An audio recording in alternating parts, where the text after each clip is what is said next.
In the Zone with Jason Anderson on Sports Radio 810 WHB.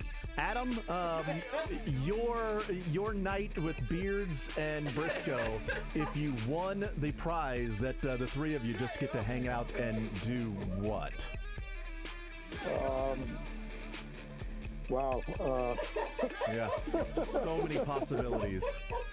So much. How about we can't somebody else win this prize? Why do I have to win this prize? You're in the Zone on Sports Radio 810 WHB.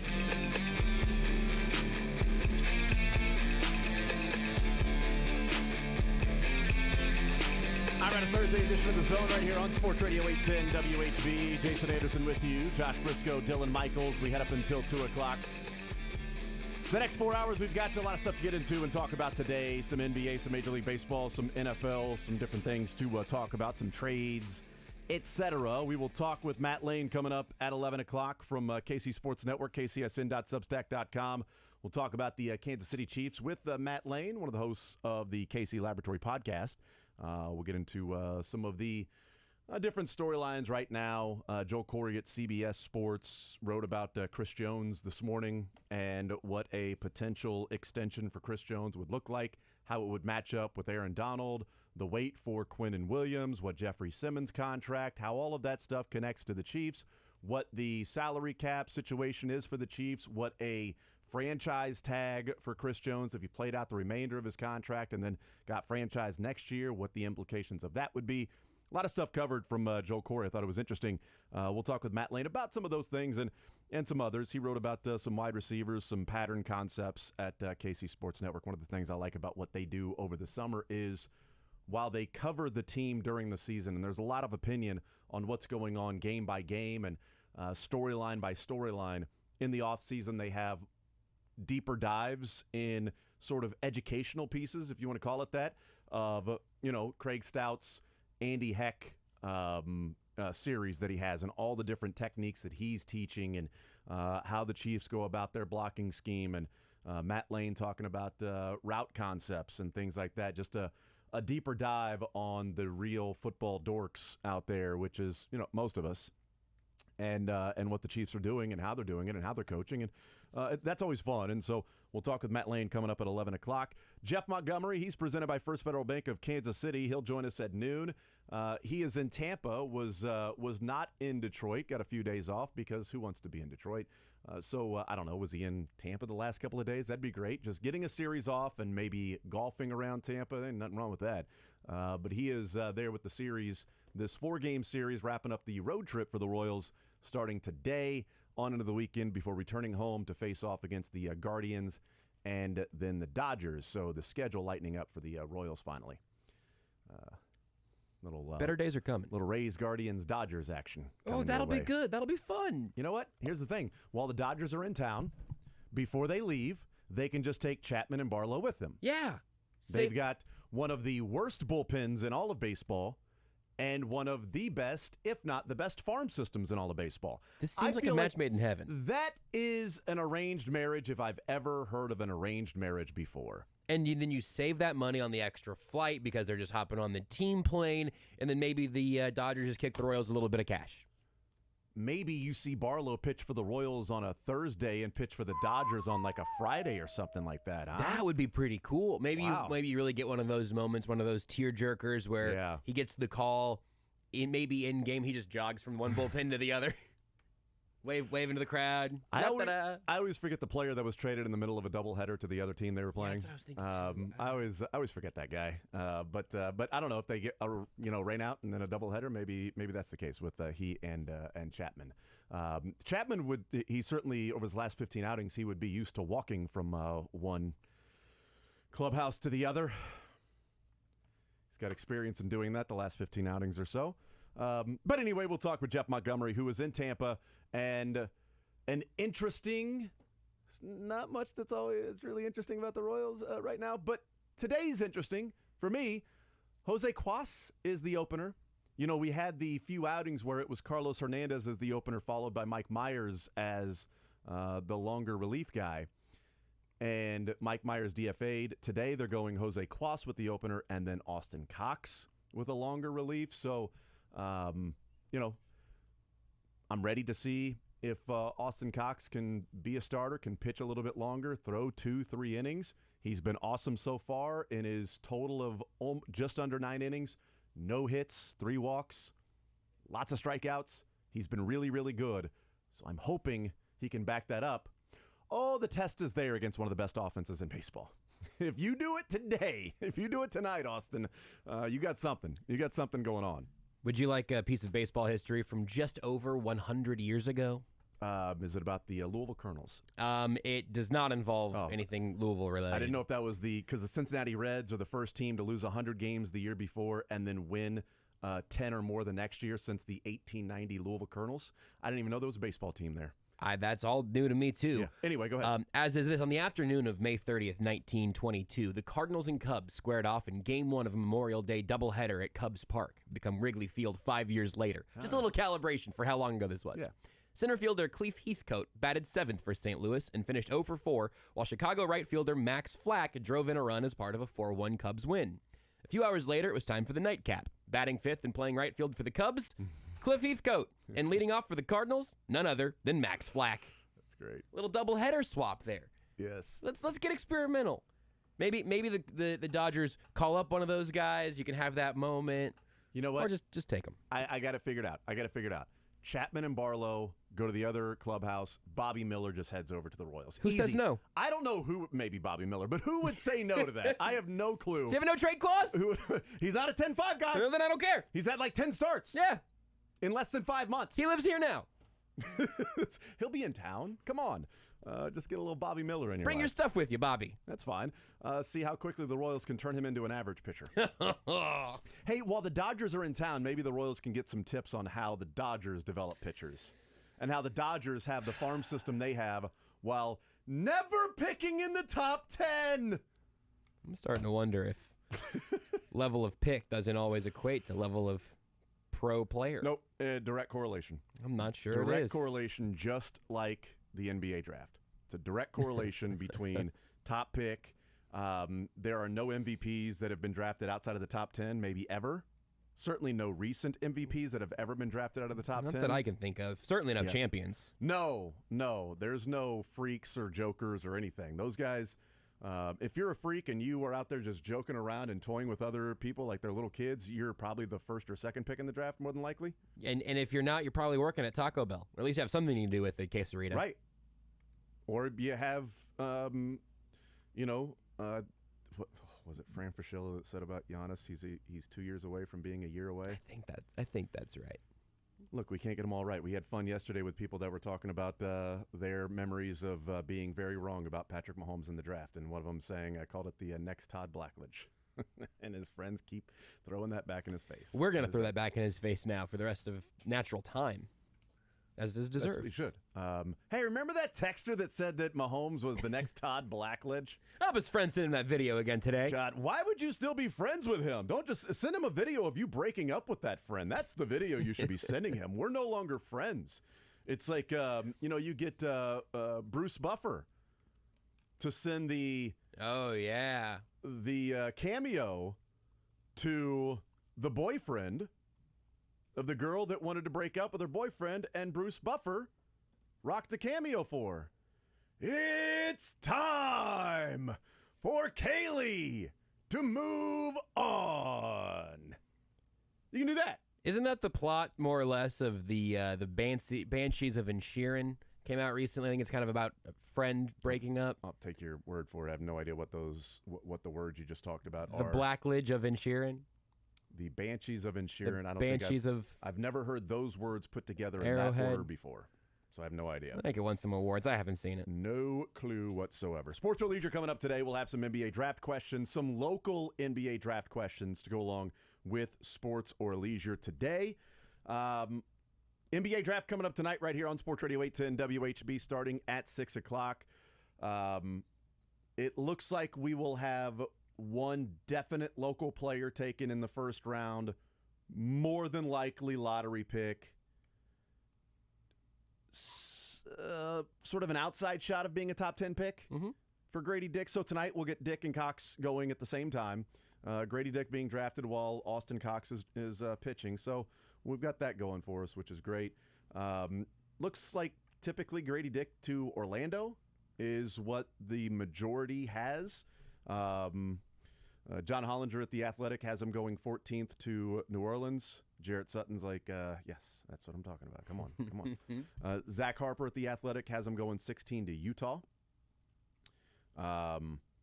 which is a perfect Jazz player. I mean, if Grady Dick doesn't end up in Utah, then what's the point? What is the point? I mean, if Austin Reeves doesn't sign a free agent contract in Utah and they draft Grady Dick, why is there even a team in Utah anymore? I think they're still working on trading for Tyler Hero right now, but they'll figure it out. God, though, I mean, how have they not? Come on. NBADraft.net has them going 14th to New Orleans. Jason McIntyre of Fox has them going 10th to Dallas, and then Matt Norlander of CBS has them going 21 to Brooklyn. What does he know anyway? Matt Norlander. He hates Kansas. Everybody knows this.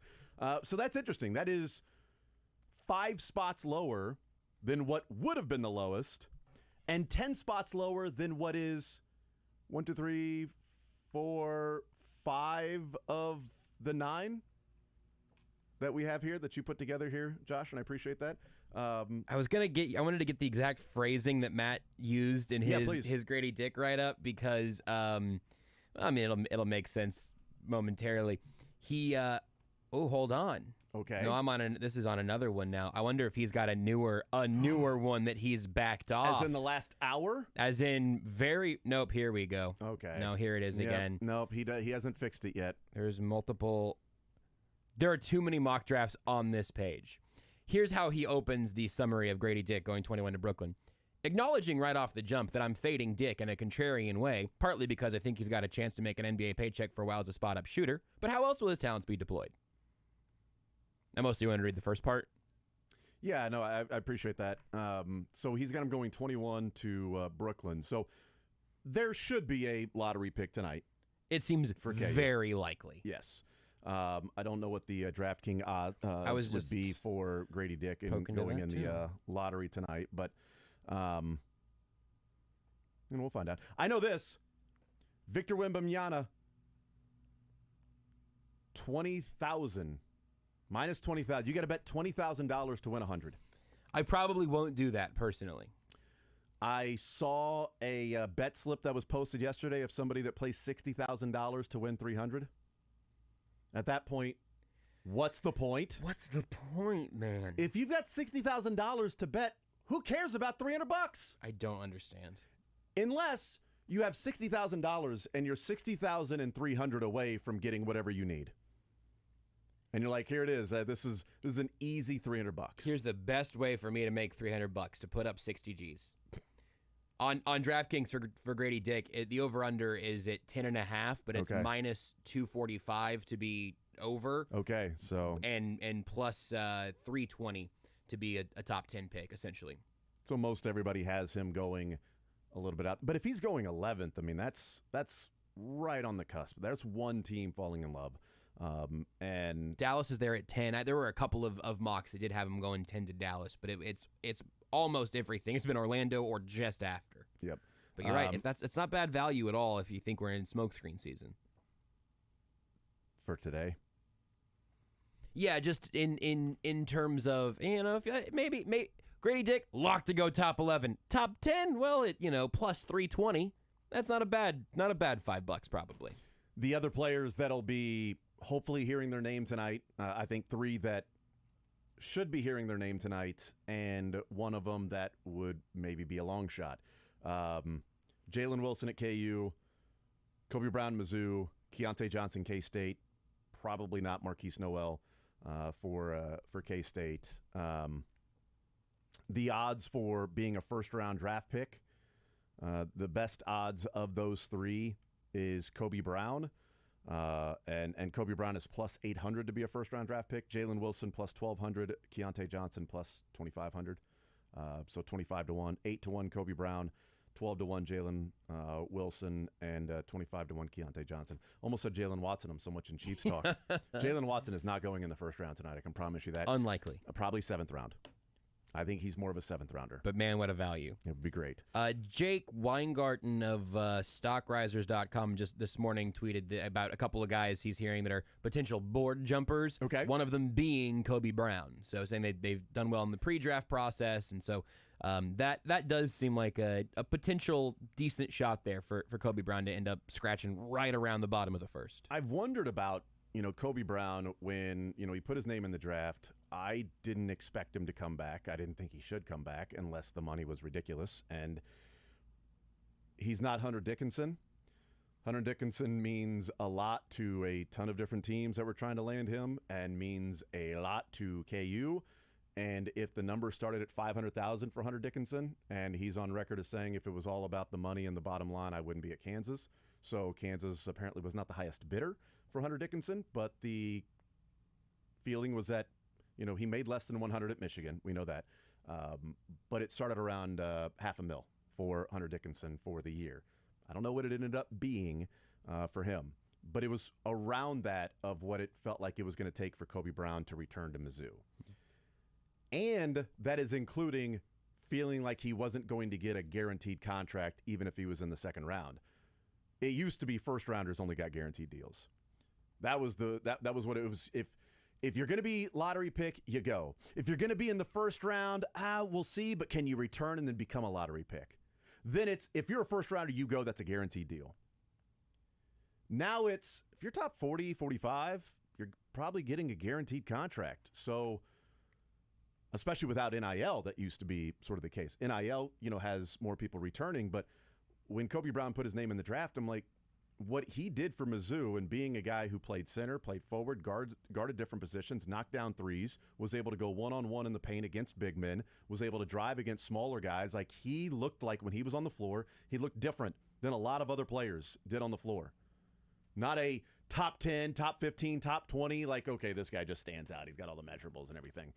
But, man, he's big and strong, and he shoots really well, and he's got post moves, and he can run the floor, and he can handle the ball. Like, all of those things feel like a modern-day NBA player.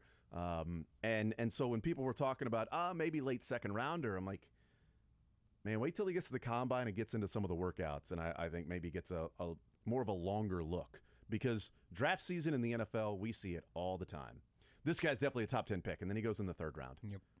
Well, this guy's going to be a first rounder, and then he goes in like the third round. Well, how did he fall down the draft boards? Well, he didn't fall down the draft boards. Clearly, 32 teams didn't have him near what a lot of other people on the outside thought. And so Kobe Brown, the highest is Brian Kelbrowski for the win, has him going 25th. So has him as a first rounder. That's 8-1 odds. But really, you're looking. Oh, I guess Sam Vecenie at The Athletic has him going 29th. Yep, just to Denver. Yep. And then you're looking sort of in the 30s and 40s for Kobe Brown. Anywhere from, I guess, 25 to late second. Yep. Maybe not drafted, but man, that would be a shock if he was not drafted. And Keontae Johnson is right around that same spot where he could sneak into the first round, or he could be in the mid-40s and 50s as we're looking at that with Jonathan Givony has him 48 to the Clippers. Vecenie has him 49. Wasserman has him 46. Tankathon 46. NBADraft.net 51. Kristen Peak from Yahoo has him 26th to Memphis. By far the outlier on that group, too. Right. Zach Harper had him going undrafted entirely. By 20 spots, the outlier. Yeah. The highest is 46. That was also, if memory serves, from a full hour ago. I think that was a mock from a week or two prior. Most of the rest of these are from today or yesterday. Right. It seems like cracking out of even the low to mid 40s would be pretty good for Keontae Johnson based off what I've seen today. And it would be a long shot for Marquise Noel to be drafted. I mean, just the size just isn't there. Yeah. And he's a little bit older, even with the brilliant performance in the NCAA tournament. I very genuinely, as a Suns fan, hope to hear Marquise Noel invited to Suns undrafted workouts or whatever, because I do think there's something fascinating about seeing if he can do any of that at the NBA level. You know he has the court vision to use some weapons around him, but I would also understand not wanting to use a pretty premium asset And when you only have 2 rounds and only 2 rounds worth of draft picks, you just don't have that. You don't have a 7th round dart to throw. We will hear him getting workouts and G League invites, but seems really unlikely. Couldn't find anybody that I'd ever heard of that had him going anywhere in the draft tonight. 913-912-4810. That's sort of the primer for tonight. We'll see if Brandon Miller goes second. Scoot Henderson, if he goes second, it's kind of where the draft starts. The odds on favorite for the top 3 is Wembanyama, Miller, Henderson going in the top 3. We'll see what happens there. But certainly number 1 to San Antonio being Victor. Text says 913-912-4810. Kind of want that guy to lose the bet. Oh, I absolutely want the guy to lose the bet. I want Brandon Miller to go number 1 just because a dude plays $60,000 to win $300. That's the only reason. I don't even care who San Antonio gets or Charlotte, or it doesn't matter. I just want that guy to have his bet slip go viral of betting $60,000 to win $300. What's the point?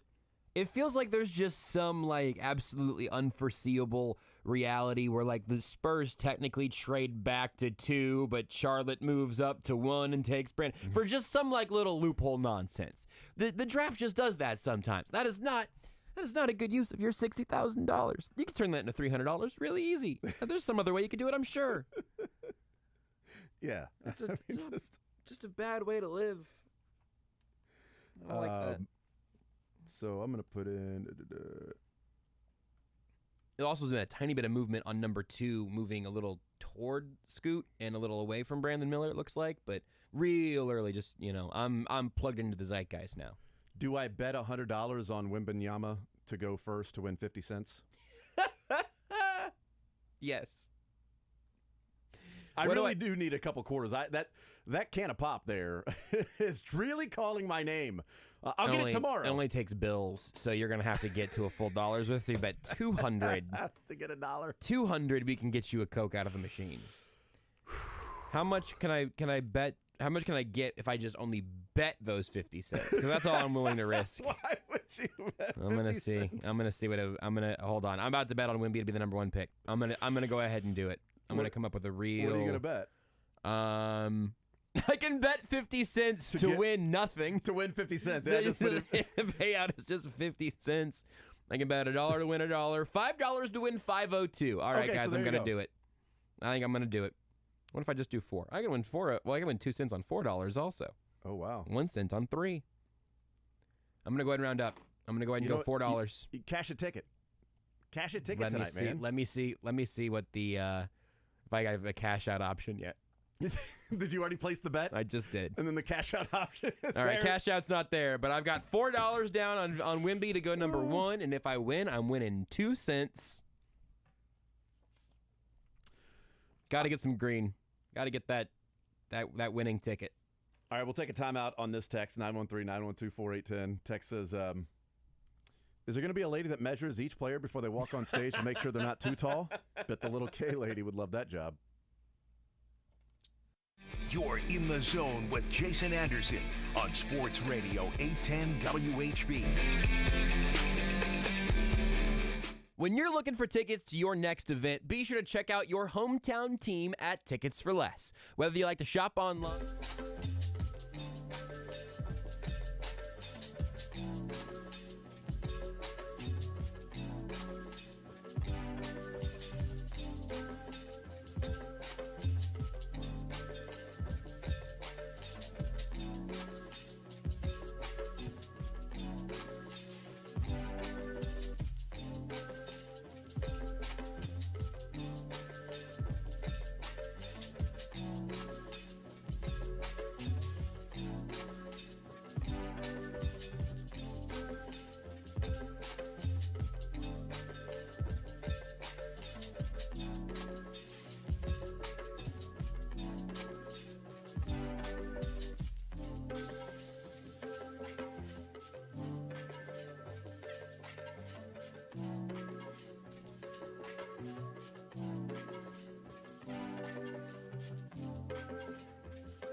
team near us, I'm going to have to carve out a little more. That's right. I just realized, I really could improve my overall betting record by just a bunch of dollar bets on Wembanyama going first. It's not going to change my plus minus in the financials, but it's going to make my overall record look a lot better. It's a great point. I went 12 for 12 in bets on the NBA draft in 2023. What were the 12? Well, I had Wembanyama. Eventually I'll get Wembanyama right. It's tough. I either throw the two N's at the end or the two M's. It's either Wembanyama or Wembanyana. Eventually I'll get Wembanyama. Maybe you'll have it figured out by mañana. Yes. Yama burn this place down if I hear it one more time. So Wembanyama. Yeah, I bet on him 12 different times in different ways of him going first overall. Top 10 pick, first overall, top 3 pick, top 5 pick. 12 for 12. You probably should have listened to me. I didn't do great in the NBA Finals, mainly surrounded by Michael Porter Jr. just continuing to turn the knife in the back constantly. And that back, already a mess. I know, right? Not my back. His. I know. He was twisting it in his own back. It was a weird strategy. I know, which... Kobe Brown, if he goes in the first round, will be the first Missouri Tiger to play more than 4 games for Mizzou and go in the first round since DeMarre Carroll. That's a devastatingly precise stat. It's one hell of a qualifier. It really is. Who was the last first-round draft pick from Mizzou? Michael Porter Jr. Who was the last one that played 4 or more games? DeMarre Carroll. Oh, what about that? Linus Kleza or whatever. I mean, it was just... It's Slim Pickens. Rush, Kleza... He's a champion. Michael Porter Jr. He is. Champion. That's NBA champion Michael Porter Jr. When you speak of him, come correct on his name, all right? 913-912-4810. I am fascinated about Wembanyama because there's different levels of hype around players. So the hype around LeBron was because we watched him from a sophomore on ESPN. And that was before ESPN had 70,000 different things to watch with ESPN. That was still SportsCenter being taped and then replayed, which, by the way, Dylan, did you know that SportsCenter used to be taped and then replayed 5 times in the morning? Okay, just making sure. Dylan's Alex, the intern, had no idea, right? No idea that was SportsCenter was taped in the morning, and then the same mistakes you would hear over and over again if you watched it 3 or 4 more times with SportsCenter. Dylan's kind of a historian, so he might actually make us older, collectively. I think Dylan's older than I think. I think he's older than you. How old are you, Dylan? 28. How old's your soul? Like 52? You got an old soul. He's definitely got a middle-aged soul at least. Yeah, that's for sure. That's for sure. So 28. Yeah. So then you would know that you were 5 years old when they were doing that. So whatever was going on, I don't know how the genetics work or whatever, but he's got 80s football in there despite being 28. That's right. Not sure how it happened, but he's the local historian on the AFL. Not even Curtis or Soren. It's oddly enough, it's Dylan. It might be Dylan. Runs circles around them. Those are big circles. Only reason I'm here. That's exactly our AFL historian. He's going to write a book one day. We've told him. Write a book on the AFL. Nobody's done it yet. He's also hard to catch. Yeah. Just Soren and Curtis keep trying to step on him or trip him or something. He wants to be around us because he's used to the foolish club. So he wants to be closer to others. So the hype around different players is fascinating to me with draft picks and the NBA. Because, again, LeBron was a sophomore when we started paying attention to him in high school. And then his senior year, there were games being televised on ESPN and all of that stuff and AAU tournaments and craziness like that. And then he goes number 1. And it's like, okay, is this the second coming, right? Sports Illustrated cover, Grant Wall with the story on LeBron on the Sports Illustrated cover. And he is surpassed those expectations of being, the next great player. Dwight Howard, high school player, we've seen Andrew Wiggins was just an athletic freak and at minimum was going to be one of the best perimeter defenders, but is he an alpha? Is he a guy that's going to become somebody that will be the leading role on a championship team? No, but he played a big role on a championship team with the Warriors last year with Steph and Clay and Draymond and Andrew Wiggins.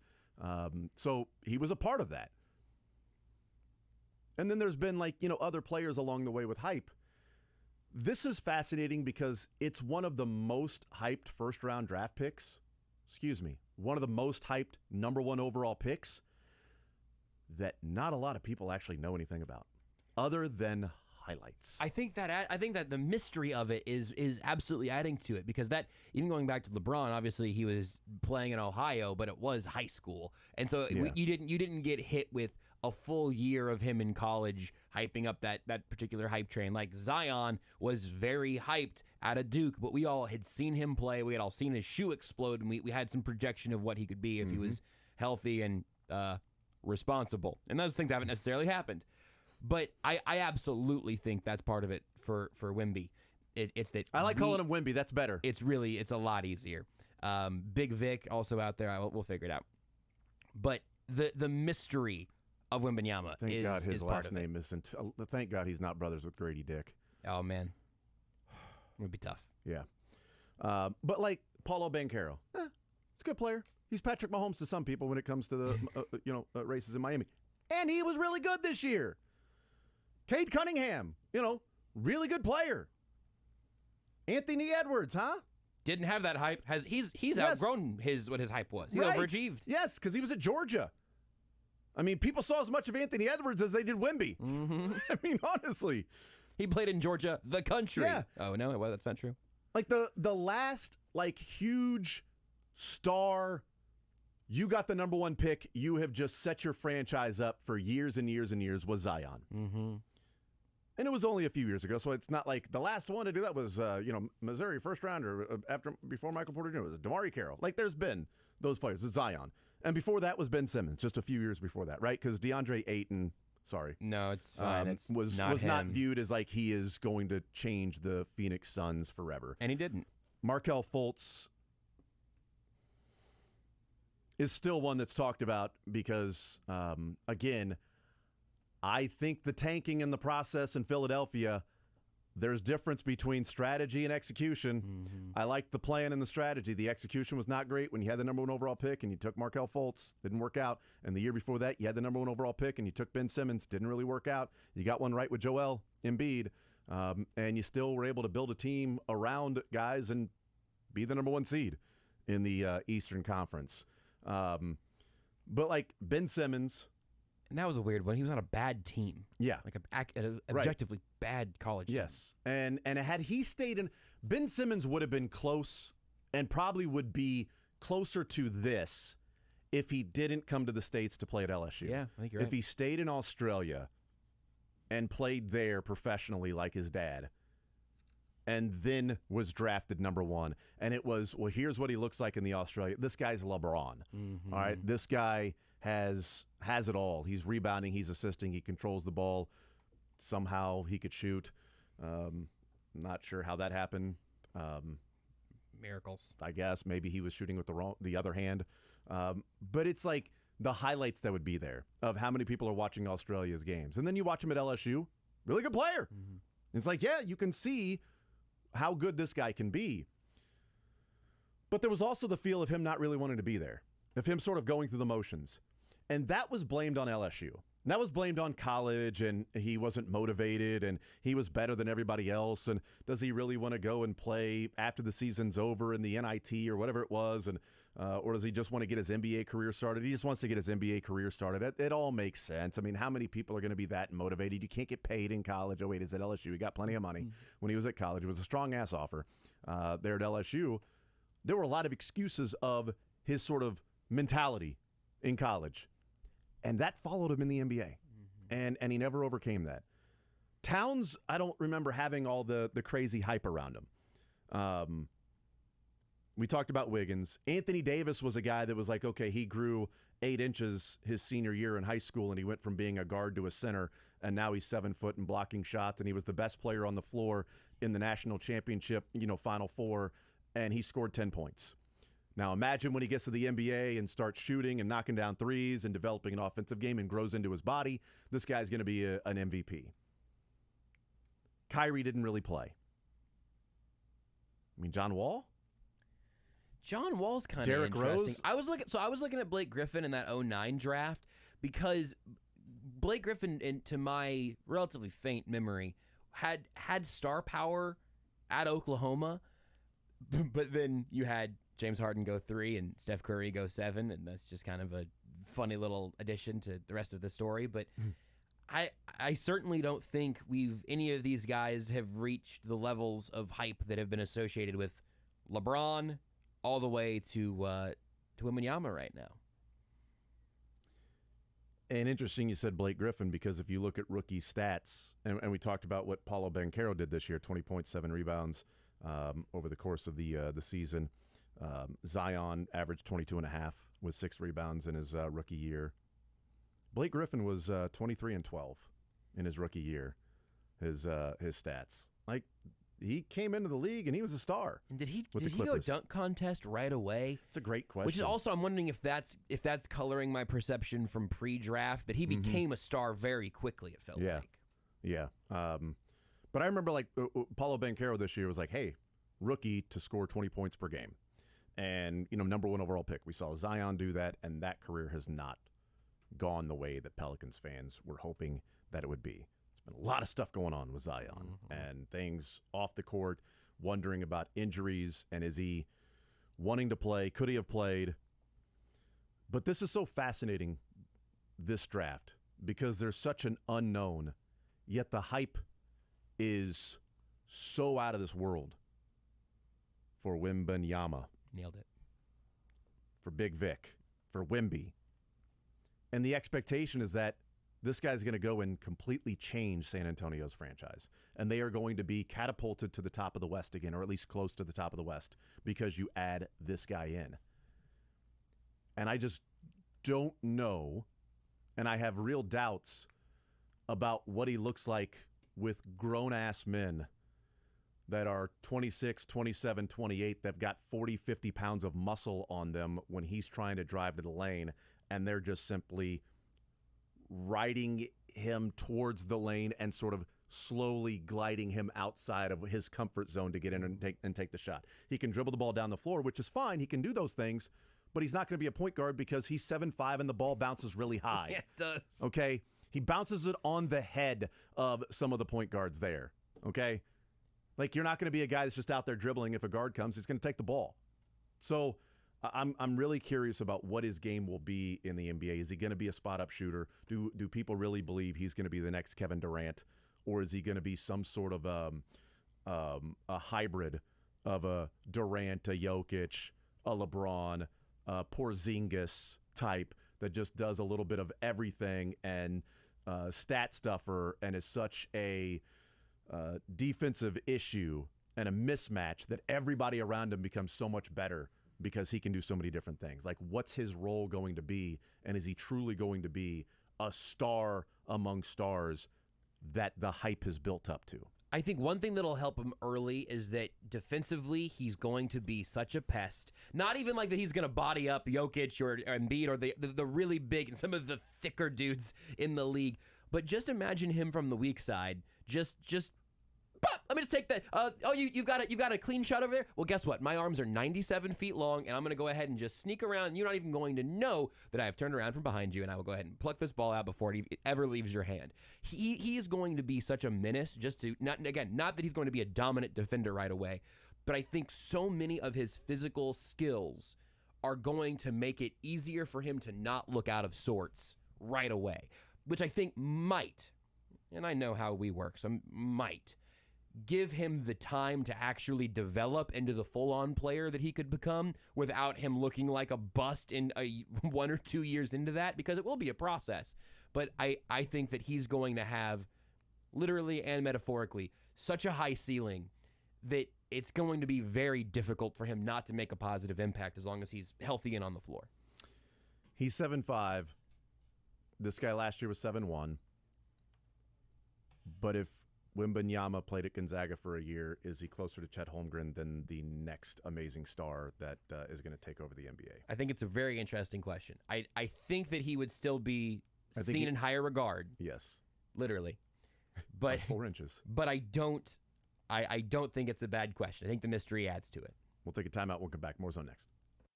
Want to see more of The Zone? Watch the show live on the Sports Radio 810 W.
be our guest coming up in the next segment. We'll talk with Jeff Montgomery, sports or leisure today as well. Still going to get into the trade that was going to happen and then completely fell apart and then came together with like 30 minutes to spare because they had to do it before midnight Eastern last night because Porzingis could pick up his player option for a year, and at midnight he was going to decline it. So by being traded, Porzingis, he picks up the player option, is also eligible for an extension of $70-80 million over 2 years, which you'd have to imagine he's agreed to sign if you trade for him. So we haven't got into that of what last night was. And of course, tonight will be about 1,000 different trades. And I think there should be a DraftKings prop of which player ends up on the most teams before the night is over. With the 7th pick, the Denver Nuggets select Jamal Murray. With the 41st pick, the Denver...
Royals in Tampa to start a 4-game series before heading home to play the Guardians and Dodgers next week. We'll play some sports or leisure coming up at 1 o'clock. Tonight at 6 o'clock, the NBA draft right here on Sports Radio 810 WHB. Talking some football, some NFL football, some Chiefs football with Matt Lane, KC Sports Network, kcsn.substack.com, and the KC Laboratory Podcast. Matt, welcome to the show. How are you, sir? Oh, I'm doing pretty good. Just, trying to survive these June and July months with the very important football news that keeps coming out around this time of year. Huge. Always huge. How long did it take you? Have you finally rested now from the your long, extensive work on the NBA draft guide at KC Sports Network? And is tonight Christmas for you now that it's all of the work is, hay's in the barn for you guys? As soon as Kansas City goes ahead and pulls in that basketball team, we can go ahead and start really getting that thing out there to the public. Right now, it's just got to be completely behind the scenes as we just, prepare for the future. It's great. You know what? You're going to have all of these archived and be able to use the historical references of all of these different drafts by the time Kansas City gets that NBA team. It's just a good idea. It's if you know what? If you fail to prepare, you prepare to fail. It's just it. Like, you got to be ready so you don't have to get ready, and that's where we are right now. I don't have to get ready because I be ready. Damn it. Matt Lane is our guest. When do you think the Chiefs' ultimately timeline will be ready for Chris Jones? I bring it up just because Joel Corey at CBS, former agent, wrote about Chris Jones today and about some of the details and the expectation of what a contract would look like and a defensive tackle market, and if he were to play out this year and the franchise tag next year, what the implications of that would be. Just as that it's in the news, and we talked a little bit about it today already, what would that timeline look like in your mind? Oh, man. It's so hard because I don't feel like there's anything really pressing the Chiefs or Chris Jones necessarily to get this done. Like, without a hard deadline, it's hard to predict. I mean, obviously, once you get into actual training camp, you would assume, for Chris Jones, he would want something done then because at that point, he's hopefully going to be showing up. He would like to have something done before he did that. And then if you start holding out of actual training camp, things get a little bit, more serious. So I guess that's the final deadline, but I don't know if I can really think of another hard deadline that makes a ton of sense, other than if the Chiefs need to clear up some money to make a move, and then they kind of have their foot put to the fire at that point in time. But it seems like they're pretty content with the roster they have right now to not hurry up anything. Yeah, and it kind of feels like the timeline is also just waiting for Quinnen Williams to get his deal done. And Joel Corey wrote about that too and said, the expectation may be, or at least the feeling is, if Quinnen Williams gets 25, then Chris Jones may be splitting the difference between what at that point would be the second highest paid defensive tackle and Aaron Donald. So he put it somewhere around 27.5. If Quinnen Williams were to get 25, and there's so many different ways to structure a contract. So it's annual average value, and it's guaranteed at signing, and it's practical guaranteed in years, and all of those crazy things that go along with it. But just interesting that, waiting for Quinnen Williams, which I do think the Chiefs would be doing, and Robert Saleh has said they expect something to be done with Quinnen Williams before training camp. He is not a franchise tag player, so it's not till, mid-July or whatever when the deadline would be there. But, so they expect training camp. They haven't announced their training camp dates yet, but they're playing in the Hall of Fame game. So I would expect their training camp to open up before the Chiefs. And if it does, well, then maybe there's your 3 or 4 day window to get Chris Jones after Quinnen Williams before training camp. That makes sense. Yeah, I guess that's where, not necessarily that it puts pressure on anybody, but that's where you get the next big step is if Quinnen Williams signs first. And I kind of had mentioned this, I believe, earlier this week on the Laboratory Podcast. Yes, there was a couple defensive tackles this year that were also up for contract extensions and stuff like that kind of impacted the defensive tackle market.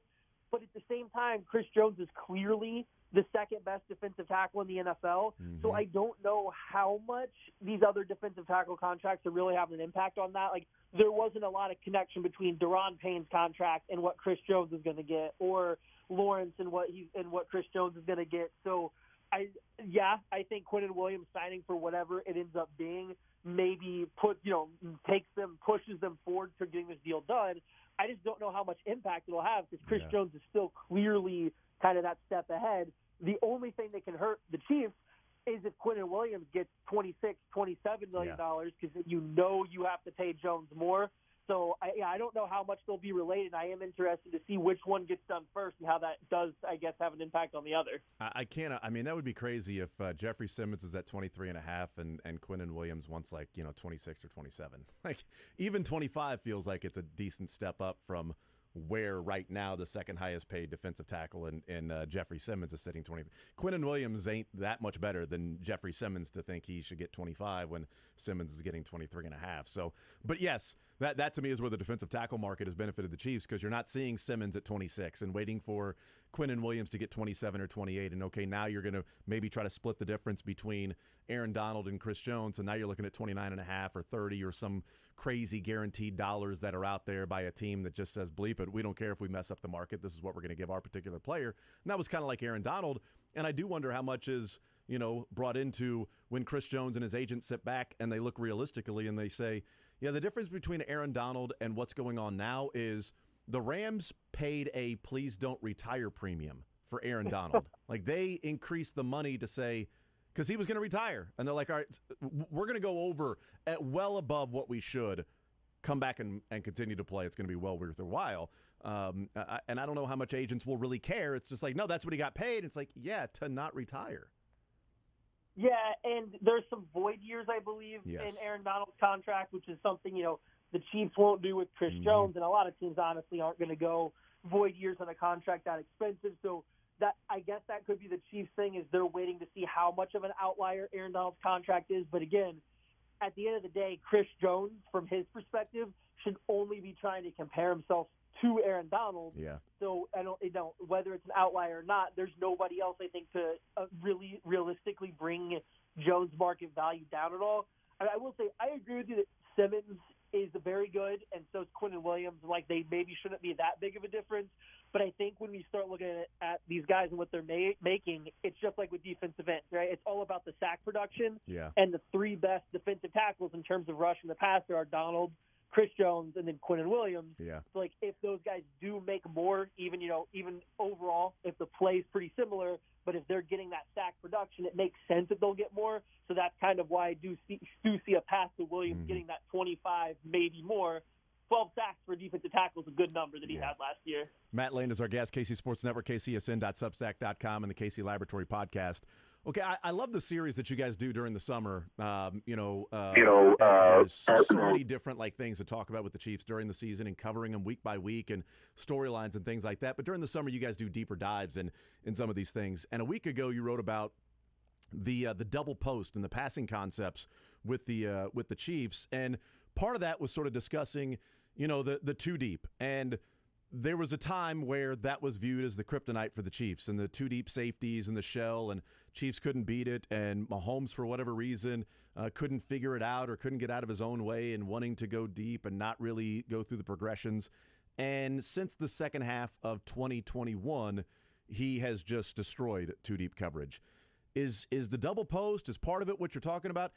How much is some of that into the Chiefs' adjustment and what they're doing now as to why, look, teams are not going to go into a game and say, hey, we'll just play two deep, we'll play shell, we'll play cover two against this Chiefs team because they can't figure it out, and they can, and Mahomes has twice the expected points added than the next closest quarterback against two deep coverage last year, and that was Josh Allen, was at a 30, and Mahomes is at a 60 in that. So is that part of it, the passing concepts that you watched and studied for how the Chiefs are now going about beating a concept that apparently was the one way to beat them? I think it's just philosophical changes. It's schematic too throughout the years when, Mahomes and the Chiefs offense really took off in, 2018, 2019. They ran a lot of just pure vertical concepts. They just said, we're going to put a lot of guys vertical on the field at once.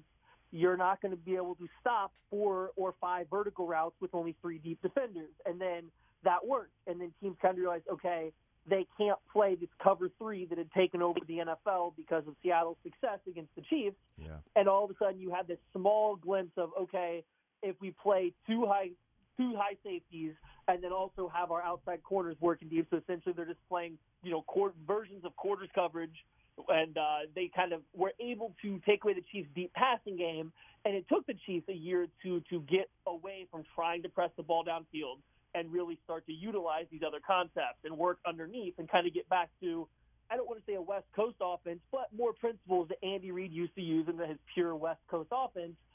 The problem has come in, though. The Chiefs had struggled a little bit to push the ball downfield operating this way. And it wasn't a bad thing. It had no negative impact on their offense, in 2021, 2022, and so on. But they did struggle to get the ball downfield a little bit. And this last year, especially without Tyreek Hill, was no exception.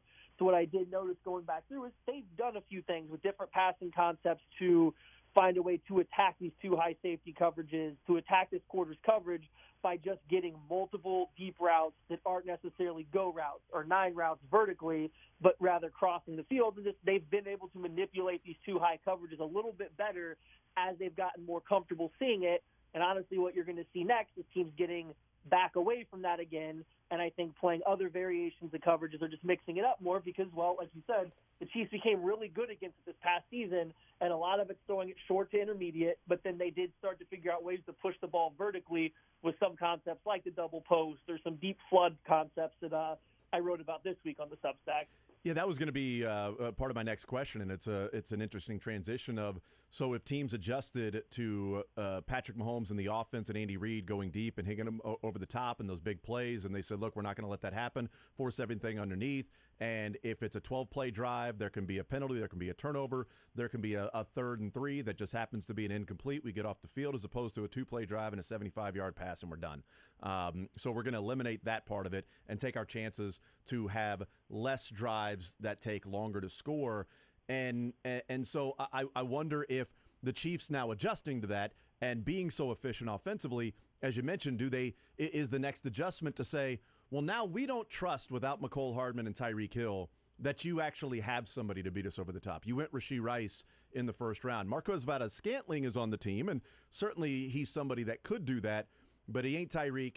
And when you had Valdes-Scantling and Mecole Hardman on the field, it might have been a little bit different. Sky Moore is not that guy. Justin Watson may be that guy, but is he really threatening and scaring some defenses that he's going to be the one that beats you over the top? I wonder if you start to see defenses that come up and press a little bit more and also in that same realm able to maybe stop the run a little bit when the run is successful, when they're dropping everybody back to stop the deep passing game. Now you can run and chunk them for 6-7 yards. If the next adjustment is to come up and say, well, now we're going to press you and make sure the underneath isn't happening for you and force you to prove that you've got the players to beat us deep, not just the concepts and the quarterback. And I think we saw that a little bit 2 years ago, kind of with Fangio, and when he was still, getting stuff done with the Broncos, they based it out of a too deep, structure. That was a too deep shell. But a lot of times they rotated down and only played one deep safety and the other one dropped into the box.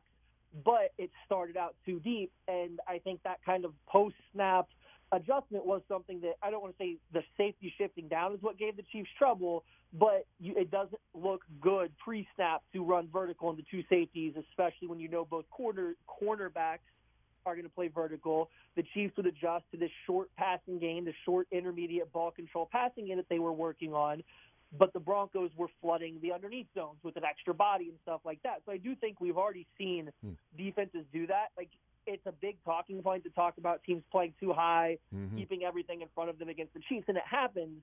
But I think teams also have gotten more aggressively defensively because, well, the Chiefs and Mahomes have gotten really good at going 12 plays for 80 yards and a touchdown, and they're pretty consistent with it. They've shown they can beat you that way while they're struggling to connect over the top because MVS and Justin Watson aren't Mecole Hardman, aren't Tyreek Hill.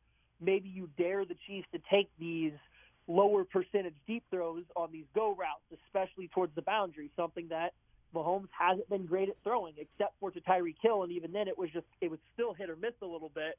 Maybe you want to force the Chiefs into taking those shots rather than letting Mahomes pick you apart to whoever's wide open and Travis Kelce over the middle of the field. So I do think that's the next step. I do think you see a lot of teams challenge the Chiefs to push the ball vertically, especially near the sideline, to beat man coverage, because I don't think that's something they've shown that they are well equipped to do at this point in time. Do they have the talent to do it, especially at quarterback? Yes.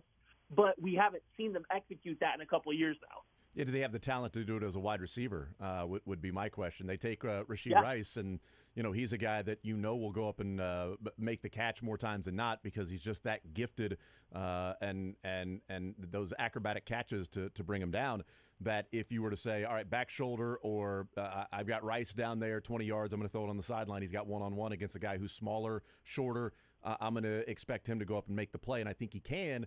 And you've got some guys that are fast. Brett Veach said about Kadarius Toney and their feeling that, he can be a number one receiver. He talked about that, he got late into the season, got here late in the season, and, the playbook was much smaller for him in trying to get him acclimated, and he had a few concepts, a few plays, things like that. But he said, that deep passing game, that over-the-top game for Kadarius Toney, he said, it's there.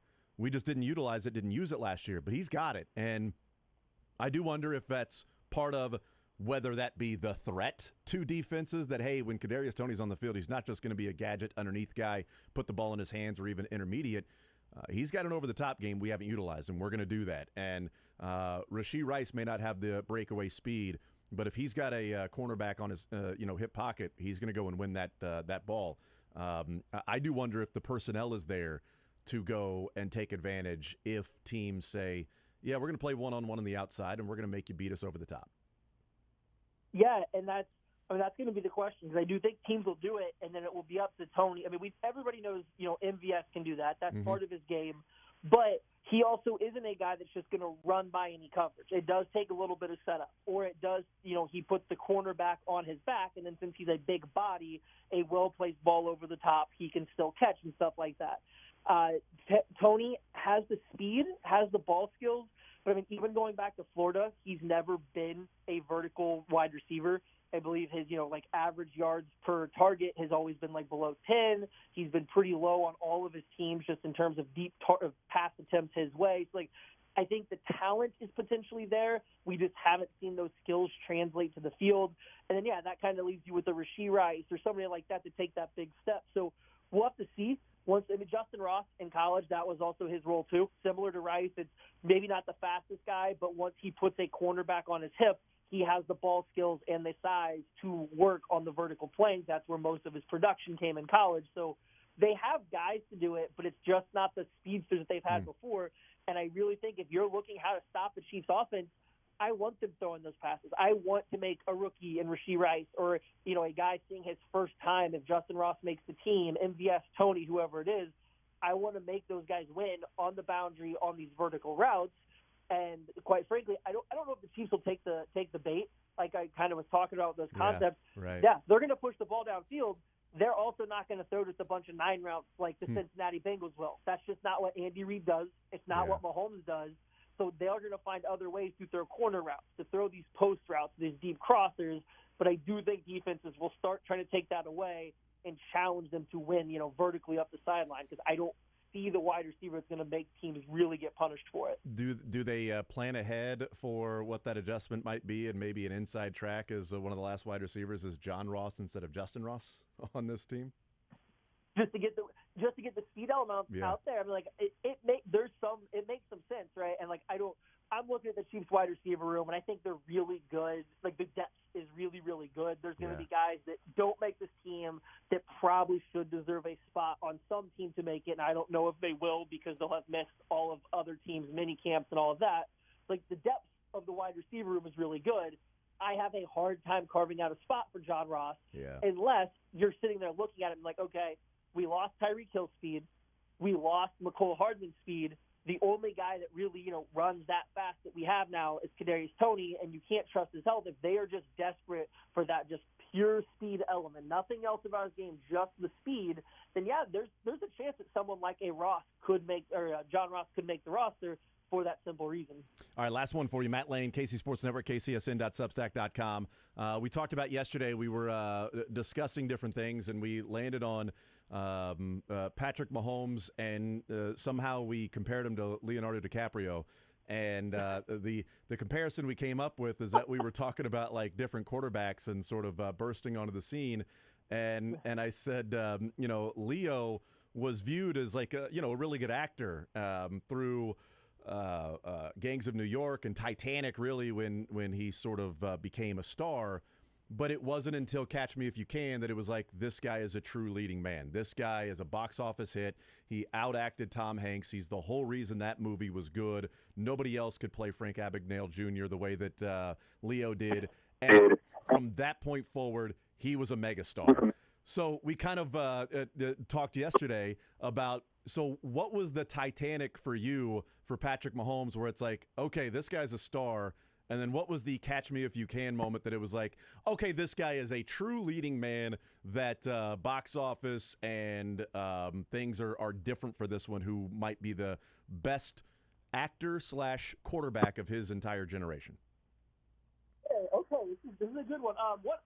I actually really like the comparison because, if you're just looking at actors, I think Leo has done a really good job of playing a bunch of different roles and doing different stuff. And, I can see how that translates to Mahomes, the quarterback position. Everyone's going to talk about the arm angles, the athleticism, some of the fancy passes that he makes, but he really does everything a lot better than you give him credit for. But I do like that for Leo.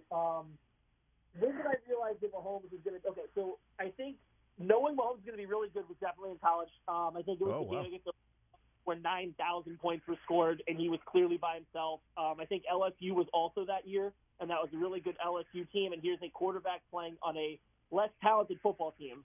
And, you just knew he was going to be good. At that point, I thought this guy was going to be a good NFL quarterback. He was my quarterback one that year just because of those games and essentially carrying this under-talented team versus two really good college football playoff-esque teams. But it was the preseason his rookie year. It was the game against, I believe it was the Bengals, where he just made one of his throws, where he rolls out of the sack, he's rolling right, he throws this crazy dart of a pass on the move that, really a play that only he makes. And you saw that in the preseason against NFL players that rookie year, and it was just, no, that guy's going to be it. He's going to be the dude whenever he gets that chance. This is what he did in college. Everyone questioned whether it would work in the NFL, and it took him literally just the preseason in the NFL to show that, nope, I can still do this exact same thing here in the step up in talent. It was just going to be a matter of time until everybody realized it. So what I chose yesterday was the Titanic of this guy is a star and a star amongst other stars. That was the AFC Championship game against the Patriots, in which they came back. Yeah. And the my Catch Me If You Can moment of this guy's going to be the best quarterback of his generation was the Houston Texans the next year down 24-0. That it was all right, this guy's now a leading man. He's box office. Everybody's going to go to the television to watch him. And he was getting ready to get the hardware and go and win a Super Bowl. Those are the two moments. It's Titanic, all right, he's on the scene. He's one of the best. He's had moments along the way, right? Eating Gilbert Grape? Some basketball diaries, along the way. And then he has the AFC Championship game, and then the Houston Texans game was just a different stratosphere for him. That's sort of the two moments that I went with. I'll give that Bengals preseason game, and it's literally just a throw. That was kind of my Titanic because that was enough to justify my beliefs of him coming out of college.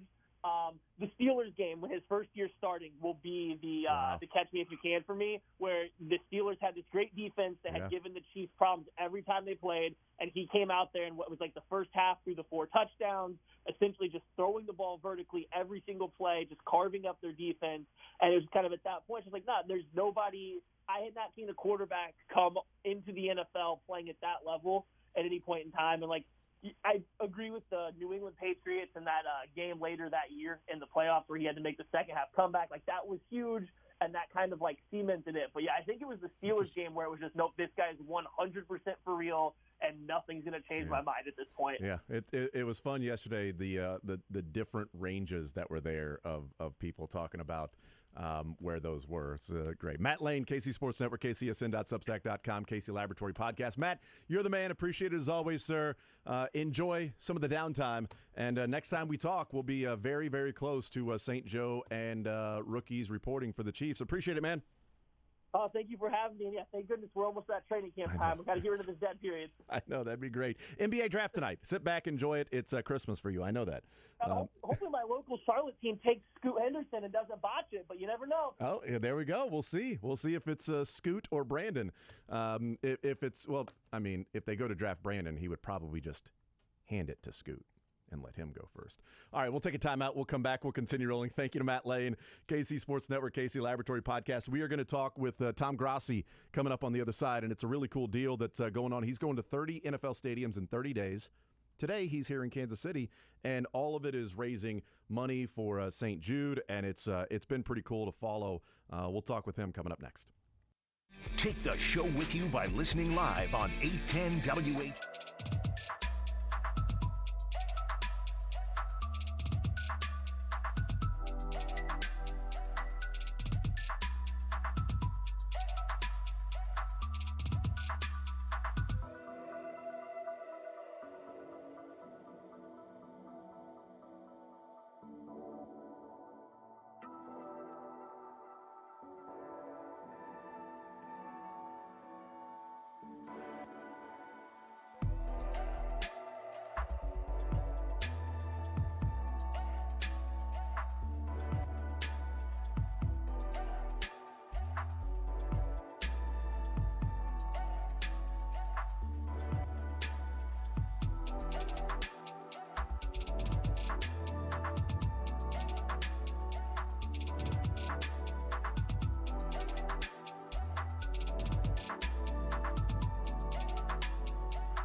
sports side and the leisure side. That comes up at 1 o'clock. Thank you to Matt Lane joining us in the previous segment. Right now, hey, let's have a little fun. This has been something cool that we've been following as it has been going on. 30 stadiums in 30 days makes me 30 times more jealous than I was when I found out that Tom Grassi was doing these things, because that is awesome. Tom Grassi joins us here. Tom Grassi Comedy on Twitter, YouTube channel, Twitch, all of that, where you can find his work. And he is going to 30 stadiums in 30 days, and he's here in Kansas City today. Tom, welcome into the show. Welcome into Kansas City as well. How are you, sir? Guys, thank you so much for having me. I am so incredibly excited to be here. So explain a little bit what's going on, because it's not just a random guy that's like, I'm going to take a trip and visit some of these stadiums. There's a lot more to it. It's so much more intricate, and at least there's a payoff to it after these 30 days are done, and somebody benefits besides just your fandom and getting experiences across the NFL stadiums. This whole experience, explain the origin of it, and St. Jude and how ultimately they're going to benefit from it. Yeah, of course. And first of all, thank you for your time. Really appreciate it. In terms of this craziness, so we are on day 24 now of 30. We have been traveling 24 straight days in which it is a new city, a new NFL stadium, every single place that we go, every single day. And I came up with this idea in February because on YouTube I do some characters that like represent different teams and all that great stuff. And I always had this idea of, wow, it'd be really funny to dress up as a character and to go to one of these stadiums, you know, and make like a comedy video, something like that. And it was on Valentine's Day. I was in the shower, where all the best ideas come from, obviously, of course. And I was washing my hair, and I was like, well, what if I just go to all 30 stadiums? And people have done that, right? Like they've done it in a state, like during a season, they've gone to every single stadium, they've seen a game, what have you. And I said, okay, but what if I did that in 30 days? And I thought the idea was crazy, but I was like, this could be something pretty special. And I spent 2.5 months planning it. And as I've done for the past few years now, anytime I do an event, whether it's a major stream or anything like that, there's always a charitable component to it.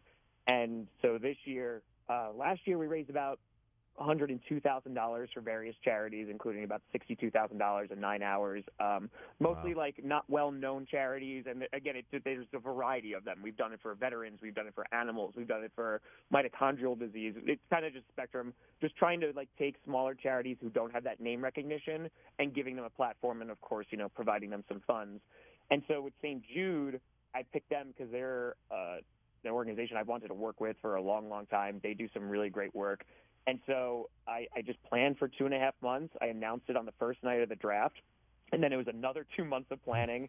And I didn't even tell St. Jude that we were doing this because I don't want to get recognition for it. I just wanted to do it. And so now here we are on day 24 in Kansas City, and we've raised over $275,000 for them. What's the goal? What's the well, let me ask you this. What was a realistic goal when you started? And as 24 days in, it's grown and grown, and more people are picking up on what's going on. What's now, do you believe, a realistic goal to get there? Yeah, so the original goal was $100,000, and we got that in 10 days, which is wild. And it's honestly just a testament to this fan base and this community that, you know, we've kind of built here for the past 8 years, in which everybody's been welcome from every single division team. And it's really just a place where people can come and, you know, connect with football. And so we did that. And then, of course, I was like, all right, well, let's be ambitious, right? Let's have some push goals. And so I was like, all right, if we hit $250,000 by the time we get to New Orleans, I will stay in a haunted hotel. And we hit it on the day. And oh boy, that video came out at like 1:30 in the morning yesterday, because we're just two guys with a laptop, you know, traveling the country and trying to get videos out every day in June. So that came out, and that was great. And the goal today, you know, the push goal was if we hit $500,000, I would eat the hottest thing I could find in KC. I know they make the bomb here, which is, you know, featured on Hot Ones. We came up a little bit short there, but we still have other push goals. You know, we have $750,000. If we hit that by Vegas, I'm jumping off a hotel, strapped in. So it's strapped in. Got to be very clear about that. It's about 800 feet tall, and I hate heights, so that's really fun. And then if we hit $1 million by the end of June, I will get a tattoo, and it will be my first ever tattoo. I'm not the biggest fan of needles, and I increased the incentive that the top donator, if we hit $1 million by the end of June, will get to pick the design. So I'm just saying, you know, if the Chiefs turn around and they're a big-time donator and we hit $1 million, like I could get a Chiefs logo tattooed on my body, and I am a Packers fan. So wow. It's for the kids, my friend. It's for the kids. You know what? And is it that person's choice, the top donator, their choice of what to get tattooed? Because it could be like within reason, of course. But yes, they get to choose the design, what it's going to be. Like if the Vikings decide to donate, you know, it could be. Oh God! It could be a Vikings logo. Are you sure? Are you sure about that? I mean, come on, no, man. I'm not sure. But like I said, you know, we're doing this. We have no sponsorships whatsoever. As I said, we didn't even tell St. Jude. They found out because when we hit $50,000, I jumped through a table in Buffalo. So, which I still feel today. But I will say, I mean, it's just we're just trying to do good and highlight every single fan base, teams that will have us and let us in the cities because. You know, we're all here because we love football and the game of football. Yeah. And I think that there's a lot of either misconceptions or just like there's an unknown about these cities and these people here.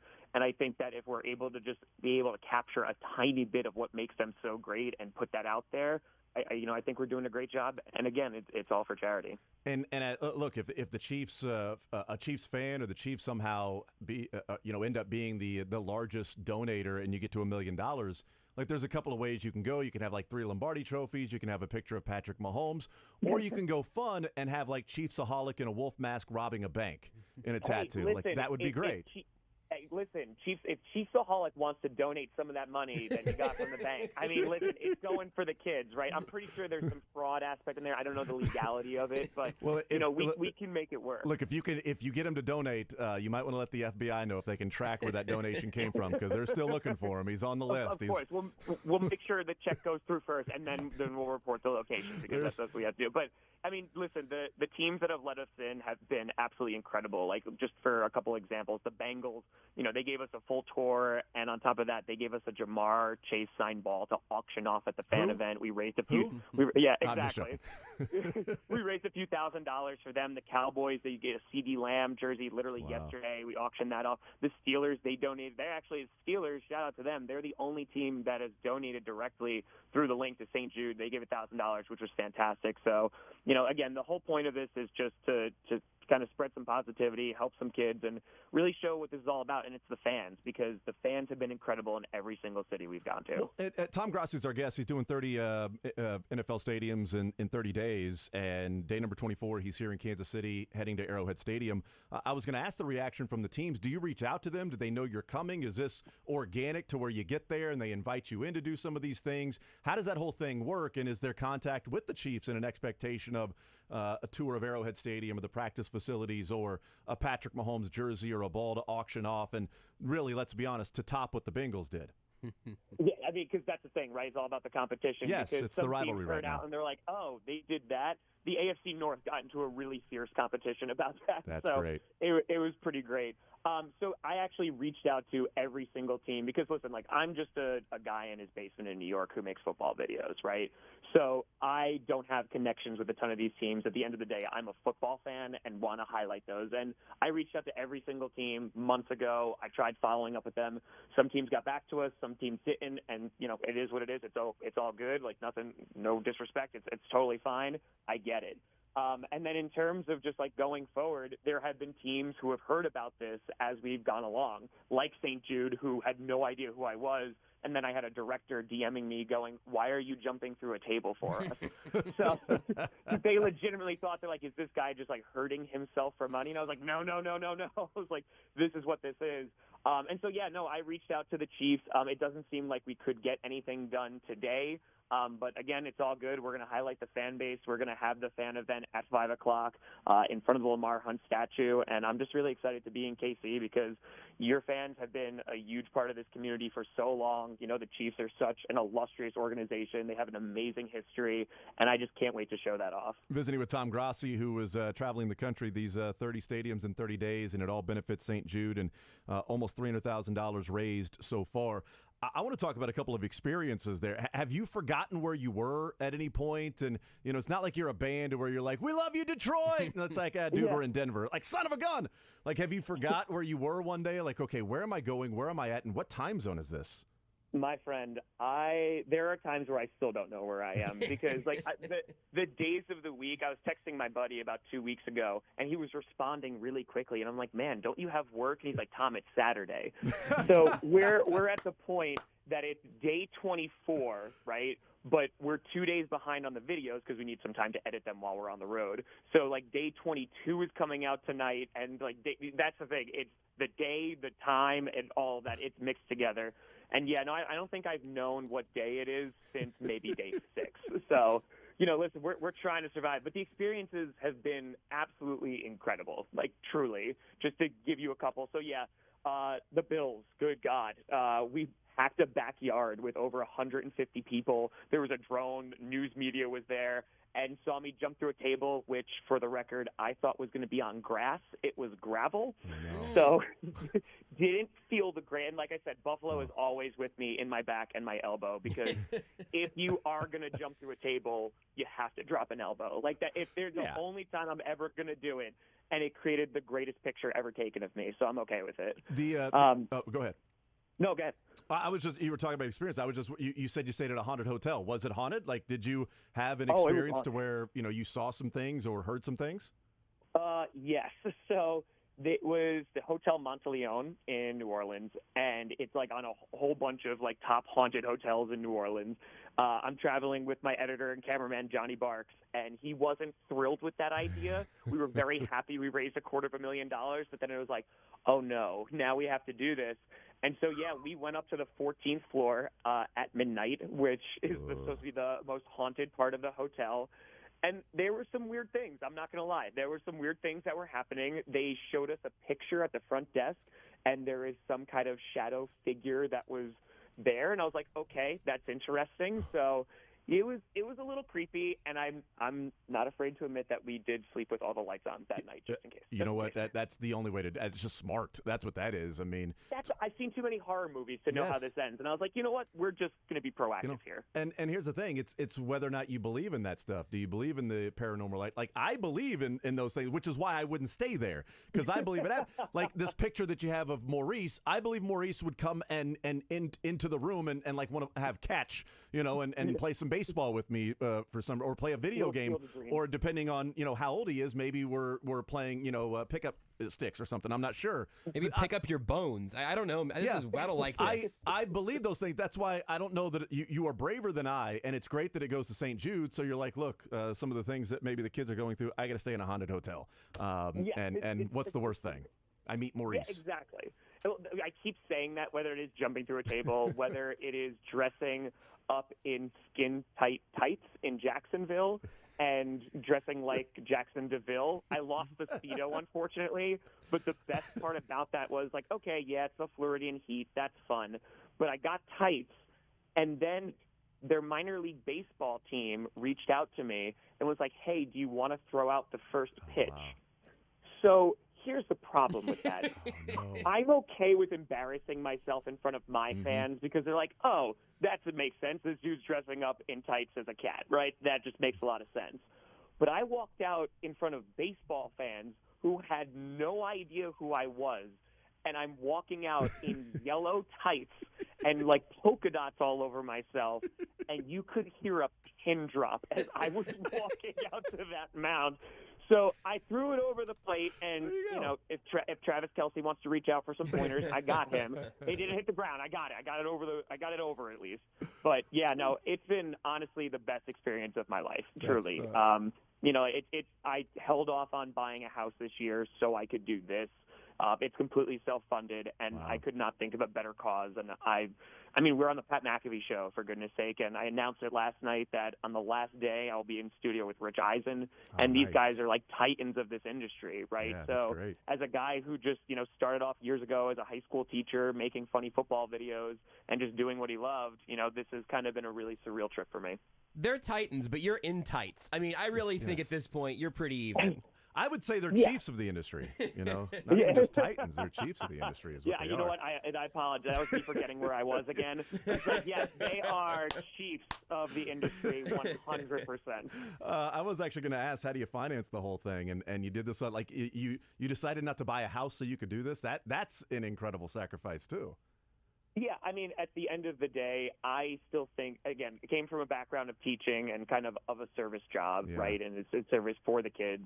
And it got to a point where, I was able to, thankfully, without any sponsors, like, this is all fan-funded. I have never asked anyone for $1 unless it was for charity. And so, through views and people being kind enough to donate when I stream and all that great stuff, that has allowed me to transition full-time back in 2021 and leave teaching, which I really loved. But this was kind of just a passion project of mine and something that I just absolutely love doing. And so anytime that I can, I feel very undeserving of the platform. And so because of that, I always just try to give back. So for me, it's not a big sacrifice. It just seems like it's the right thing to do. Is there another city, and we'll let you go on this, is there another city that you're heading to that you're worried about the experience outside of, Vegas and jumping off a building, which, one typically does when you get to Vegas? You win in Vegas. Win in Vegas. Is there another city that you're like, staying at a haunted hotel, you jump through a table, those things, but outside of jumping off a building, is there something where you're like, I'm a little concerned about this in this city, but hey, you know what, I'll figure it out? Yes, there is, because I am a Packers fan. So day 2, went to Minnesota and had to wear a Vikings jersey, right? So first of all, I got back at them because it was a Blair Walsh jersey. But I didn't say which one I was going to wear, so we rock and roll there. But brilliant. Seattle's going to hurt me. Like they whether it's the Fail Mary, whether it's the NFC Championship game, their mascot is already tweeting at me. It's going to hurt. The Seahawks have reached out, and for some reason, they were very excited to work with me. They were one of the first teams. Awesome. And I was like, oh, that's really cool. And then I realized why, because it's probably just going to be a lot of trauma that's going to exist in Seattle. They're exorcising their demons on you in that one. Tom Grossi is our guest. Tom, thank you so much for joining us and spending some time with us today. Really enjoyed it. Love watching the journey so far. Hopefully Kansas City is good to you, and the meetup at Arrowhead in front of the Lamar Hunt Trophy. What time is that going on today? Yeah, in front of the Lamar Hunt statue at 5 p.m. Yeah, Lamar Hunt Trophy. I apologize. They've got a couple. They've got 3 of those too now. I was so say, in the last 4 years. Sorry about that. that. I had to throw that in there. I got it. I'm so used to saying Lamar Hunt Trophy now in the last 4 years. It's just now ingrained in my mind. It's just like, saying my kids' names. I apologize. It's going to be great though, and for the fan events too. We weren't able to do it today, but, in a lot of the cities that we go, we try to support local businesses, too, and do the fan meetups there. But for anybody who's coming out, I do not leave until everyone has gotten either a picture and or signature, whatever they want, because it's just a thank you to the fans, and I appreciate you taking the time. I said that was the last one. I apologize. How do you get from city to city? Are you jumping on a plane tonight? Are you driving to the next city? What's that been like? It's a mix. So it's I'll give you a quick example. So it's basically anything that will get us there. Okay. We've taken Ubers at 12:30 in the morning and gotten into Baltimore at 2:30. Buffalo, so jumped through a table, felt really great. And then we missed our 5:09 a.m. flight that was supposed to go to Boston. It was supposed to go to Logan because we had to go to Foxborough. So at 6 a.m., I rented a car and drove 6 hours and 48 minutes with a bad back and bleeding elbow to get to the fan event at Foxborough. So, we are getting there however and whatever it takes. Where's the next city? Where are you heading to tomorrow? Tomorrow is Denver. Okay, well, at least you got the good one out of the way. So the good one first and heading to Denver. Tom, really appreciate the time. Thank you so much. This was fun, and it's been a blast watching it, and it's for an awesome cause, too. So continue to have fun, and hopefully these experiences are happening at this level. And you get to $1 million, and we'll see what kind of tattoo you get. I appreciate you all. Thank you so much for your time. Absolutely. There's Tom Grassi joining us. Go check it out. He's got YouTube, he's got Twitter, Twitch, all of that, and the links there to donate to St. Jude and the cause that he's doing this for. That's all like pinned tweet on his Twitter at Tom Grassi Comedy. And YouTube, Tom Grassi Comedy. And as one does, the best ideas happen in the shower. I've produced like 7 albums, like best-selling gold, platinum albums in the shower. The voice is, some have said I'm the songbird of my generation by those that have heard me sing in the shower. Yeah. It's brilliant. And he came up with this brilliant idea while taking a shower. On Valentine's Day, no less. I wasn't sure where that story was going to end up from. I was in the shower on Valentine's Day and? While washing his hair. Why don't I do 30 days or 30 stadiums in 30 days? And yes, it's the Lamar Hunt statue today, not the multiple Lamar Hunt trophies they have collected over the last 4 years. Lamar Hunt Easy mistake statue. to make. Totally. It's all synonymous to me. We'll take a timeout. We'll come back, wrap up this hour. We'll talk with Jeff Montgomery coming up at noon. More Zone next. Want to see more of The Zone? Watch the show live on the Sports Radio 810 WHB Facebook, Twitter, YouTube, and...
purpose. Do you know the connection? I don't even think there really is much of playing that clip. I'll tell you now, there's no way I knew. Do you know who Tony is? Jesus, Tony. Yeah, no, but I do know that part. Tony Grassi. No. Last name spelled the exact same as Tom Grassi. We'll act like I did that on I purpose. don't know if they're related, but the odds of you playing that clip of Baker Mayfield going, Jesus, Tony, to Tony Grassi after having Tom Grassi on. Again, no idea if they're related. Not sure how many people are named with Grossi, but I know of two of them. I know that. We've had one of them on the air. Thank you to Tom Grassi in the previous segment. That was a lot of fun. Talk about that. We've tweeted some of those things out at Sports Radio 810. You can see where to donate and all of that stuff. We'll take a timeout. We'll come back. We'll talk with Jeff Montgomery next. The wait is over. Marijuana is now legal and available in Missouri to anyone over 21. And just like...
Well, doing good, Jason. A little better than last time we talked. I know we're in the midst of a long losing streak, and I guaranteed you would win at least one game since we talked last. I think we've won 2. So that's right. Just a little better, but not much.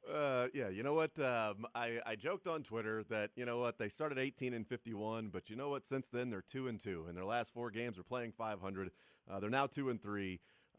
So, I mean, are they, in your mind, are they playing better, or is that just sort of water finding its level in Major League Baseball, that these losing streaks happen and maybe they weren't playing as terrible baseball as it seems to have a 10-game losing streak? And are they really playing that much better now to be, 2-3 over the 5 games since? Well, it's going to boil down to how starting pitching goes. We know when you get a good outing from your starting pitcher, you got a good chance to win a game. It's just, unfortunately, those games have been somewhat few and far between. And when you do get a good game from your starting pitcher, it seems like the offense dries up. So it's really difficult. I mean, a couple of nights ago, Daniel Lynch goes out, got to throw a shutout in order to win a baseball game, 1-0. So it's just been really difficult to match up, the way that the team has scored runs with regards to their pitching. It's just so far up to this point, it's been one of those seasons. Not sure that there's any secret on turning it around, but it's just been a frustrating year for everybody. I want to start with Daniel Lynch because that's been one of the positives this season. There's been so much negative to focus on, and obviously the record would back that up. But, Daniel Lynch in his starts so far this year, 2 of his last 3 starts, he's had, quality starts. I know that whether or not those are, viewed as the way maybe they were in the past. But Daniel Lynch on the season, he's thrown 30 and 1/3 innings pitched, and he's got a 4.45 ERA with a 1.17 WHIP.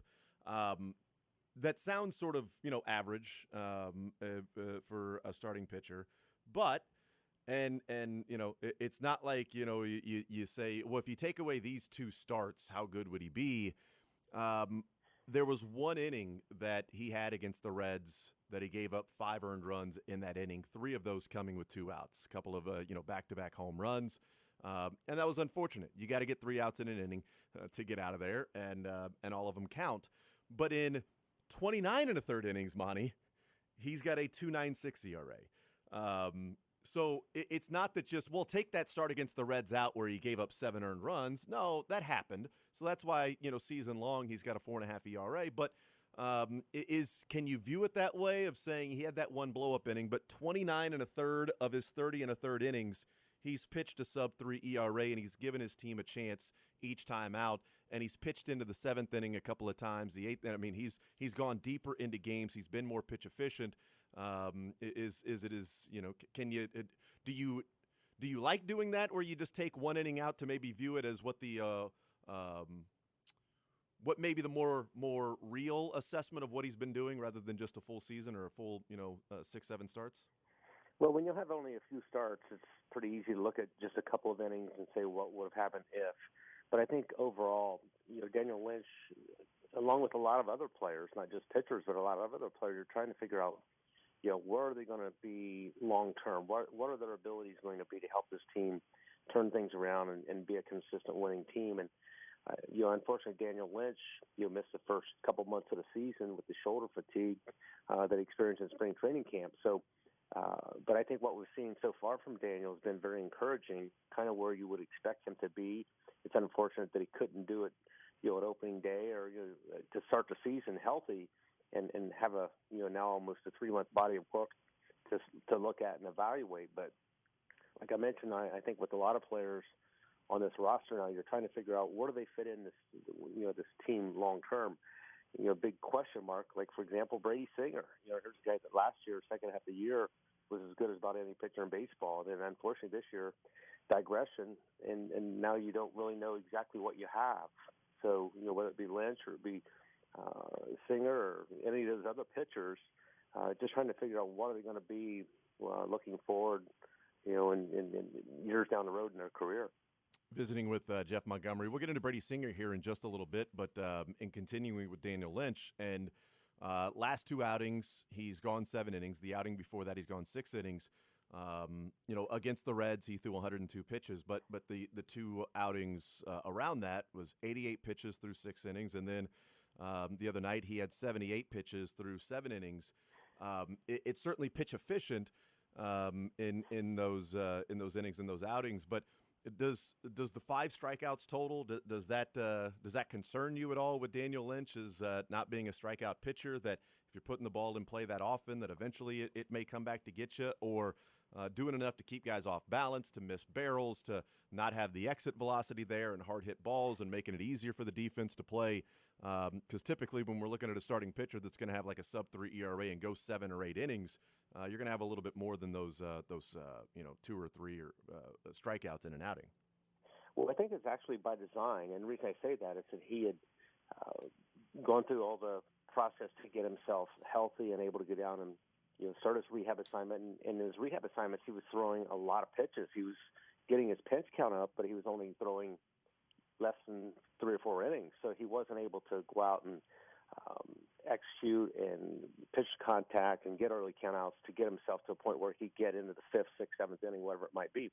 So they developed a plan saying, okay, let's attack, let's go out, trust your stuff, pitch to contact, and let's see where we go. And I think his last rehab start, he went through his innings, and then he actually had to go in the bullpen and throw more pitches in order to work that pitch count up to where he was ready to be activated from the injured list.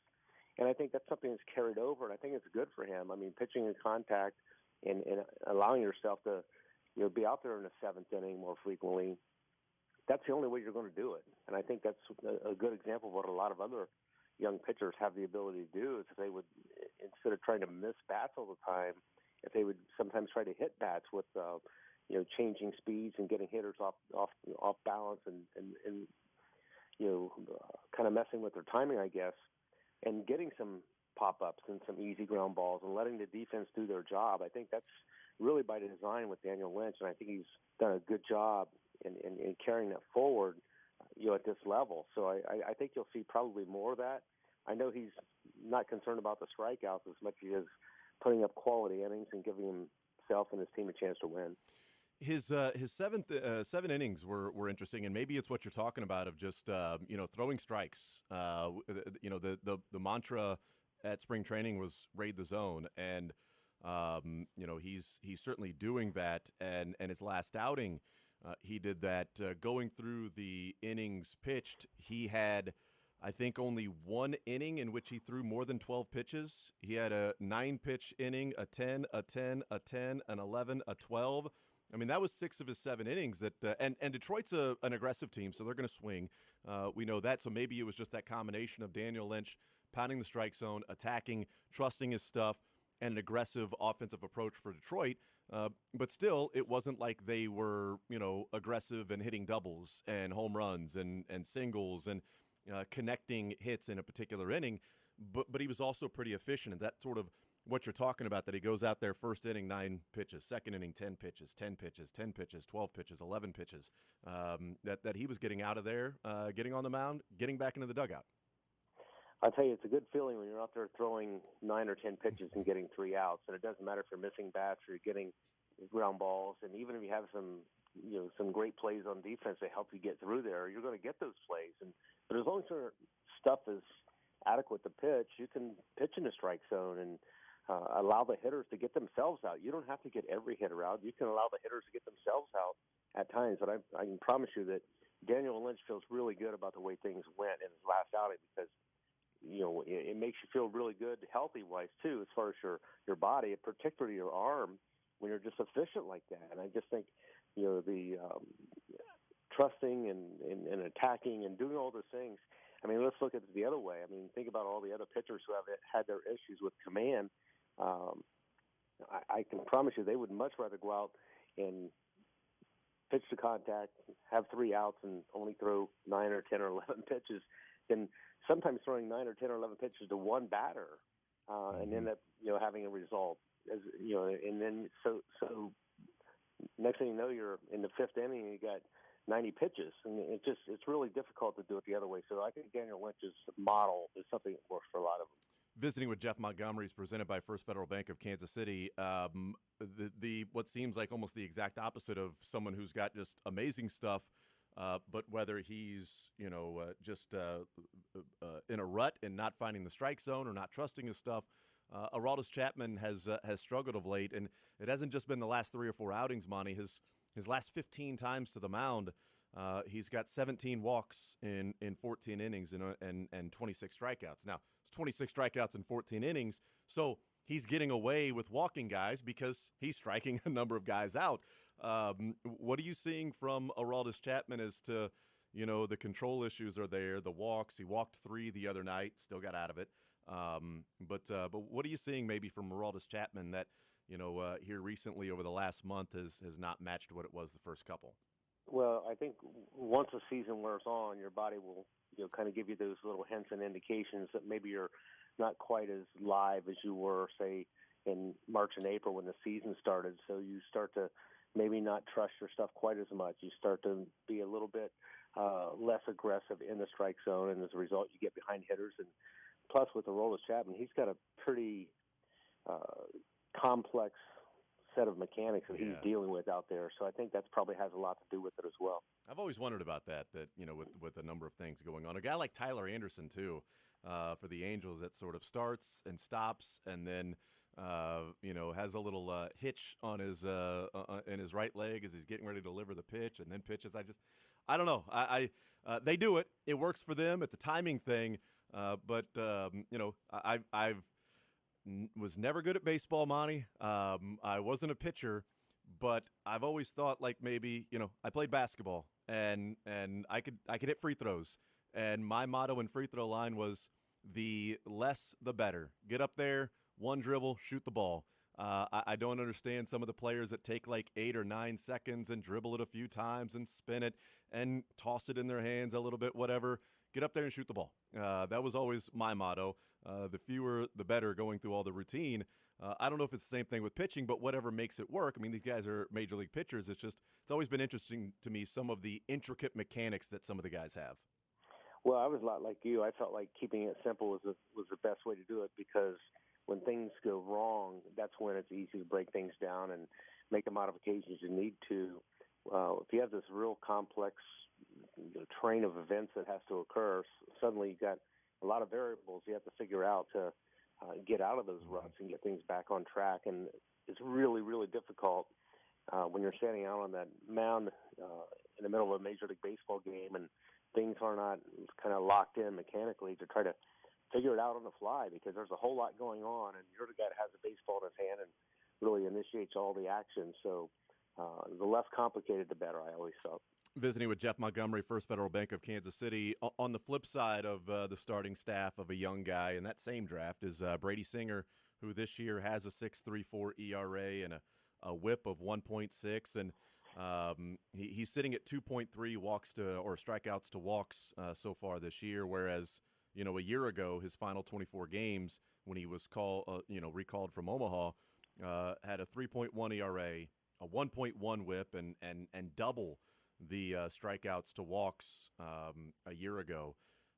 They talked about it on the broadcast yesterday, did Monty and Rex and Joel, about Brady Singer and the glove side work for him and attacking the inside part of the left-handed batters away to right-handed batters. He's got the highest rate of pitching inside to left-handed batters this year, and he's got the 5th highest rate of pitching away to right-handed batters.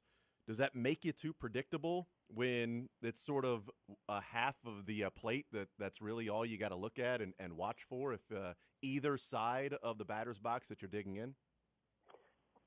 Well, I think there are so many reports and so much information available to the hitters and the opposing teams to get ready for a game. And I think Brady Singer has been somewhat of a victim of that, because he's essentially a two-pitch pitcher. Mm-hmm. He does have the changeup, and we talked a lot last year when he was throwing that changeup more. He was much more effective, especially upon his early return from the minor leagues after he was sit down. And I think that really helped him. I think it helped his changeup. I think his changeup helped his slider, and I think it helped his two-seam fastball as well. The other thing that I've really noticed this year is I don't see the same life on that two-seam fastball that I saw previously. And there have been a few games this year when it's been there, but he had the ability to literally throw the baseball at a left-handed batter's right hip, and the ball would finish in the strike zone on the inside corner to a left-handed batter. Same thing with the righty. He would throw that pitch a foot outside. It would break to the outside corner, and hitters would just literally be locked up, and he had no ability to swing the bat. I mean, he had the highest take rate of any pitcher, I think, in baseball, or second highest any pitcher in baseball last year. And the reason was that movement, that life, and I just don't see the same life. Now, I don't have the reports or the analytics to justify that. I'm just using the old-fashioned eye test and saying I just don't see the same life coming out of the ball coming out of his hand as I saw last year. Yeah, I'm in agreement. It was actually one of the things that I was going to ask you. I don't know if there was a mechanic adjustment, if it's just one of those years to where I don't know if his body. You mentioned like later on in the season, you know, as talking about Chapman, that maybe your body starts to break down. You don't trust your stuff. It seems to be the thing with Singer all season long. I don't know if there was an adjustment or something with Singer. They tried to maximize other parts of his game and maybe thinking that was just going to be there. But you're right. I mean, the eye test, and I'm with you. I don't need the analytics to see that he's not throwing it at the right hip of a left-handed batter and working inside, which is one of the coolest pitches in baseball. I'll be honest with you, Jeff, to watch a left-handed batter slide out of the way and that thing just dip back inside for a strike. We're just not seeing that from Brady Singer, and that was something that it felt like he could always rely on. That, okay, I can go back to this, and I know I've got that. And I wonder if he doesn't, in the back of his mind, doesn't feel he has that, then where's the confidence on the mound of feeling like I'm better than this guy that's at the plate? Yeah, I think he recognizes that it's not there the way that it was, and the way that we're describing that pitch, it reminds me a lot of Greg Maddux when he had that ability to do exactly the same thing. Now, the difference in Greg Maddux and Brady Singer, and I'm not making any comparisons with regards to a Hall of Famer versus Brady Singer. I'm just saying, just watching with the old-fashioned eye test, Greg Maddux did the same thing that Singer did, but Singer had an extra 5 miles an hour velocity to go along with it, which made him so dominant when he had that two-seam life along with the location to use it. Now, what's happening in my mind is the right-handed batters are saying the only pitch he can really throw to me right now is a slider because the two-seamer is not working on the outside. So he's got to throw a slider that's going to be in the strike zone for me to hit it, or it's going to be a slider that's going to be a ball. And they're just kind of – it's eliminating a lot of guesswork for the hitters when you're only able to throw essentially that slider, with any type of effectiveness. So when you lose your, half of your, your pitches with regards to your abilities, it allows the hitters to really guess right a whole lot of times because it's really essentially a 50-50 deal. It's really interesting because they were talking about how the hitters were attacking the slider, that's really what they were swinging at a lot with Brady Singer. So I guess if you're sitting on that saying, I got two pitches to choose between, I'm going to wait for the slider, and that's what I'm going to go after. Makes it even that more difficult. And, he just hasn't been really throwing the changeup this year either. I mean, the first four starts, he threw the changeup almost 10% of the time and had two different starts where he was at 12% and 18%. And since then, in his last 10 starts, it's been an average of 4% of the time. And he's had a couple of starts where he's thrown two changeups, three changeups. When you're throwing 90, 97 pitches and you're worried about two different pitches, and one of them you're really not worried about at all, makes it that much more difficult to pitch, especially second and third time through the order. Jeff Montgomery, Bally Sports Royals Hall of Famer, is our guest. There was a nasty collision yesterday in short right field between Beatty and Samad Taylor. Obviously, there's communication things that go on. There was almost a collision with I believe it was Drew Waters and MJ Melendez, a month ago or something. I can't remember when it was, but there was almost that. They haven't played a whole lot together. It's not the Gordon, Kane, Rios, or bringing in Dyson, and then you'd have Gordon, Dyson, and Kane in the outfield where those guys just sort of had that instinctual, I know where he is, I know what ball he's going to be able to get to. How long does that relationship take? And I know it takes longer than a few pitches because that's how long Samad Taylor and Beatty have played second base and right field together before they had that collision.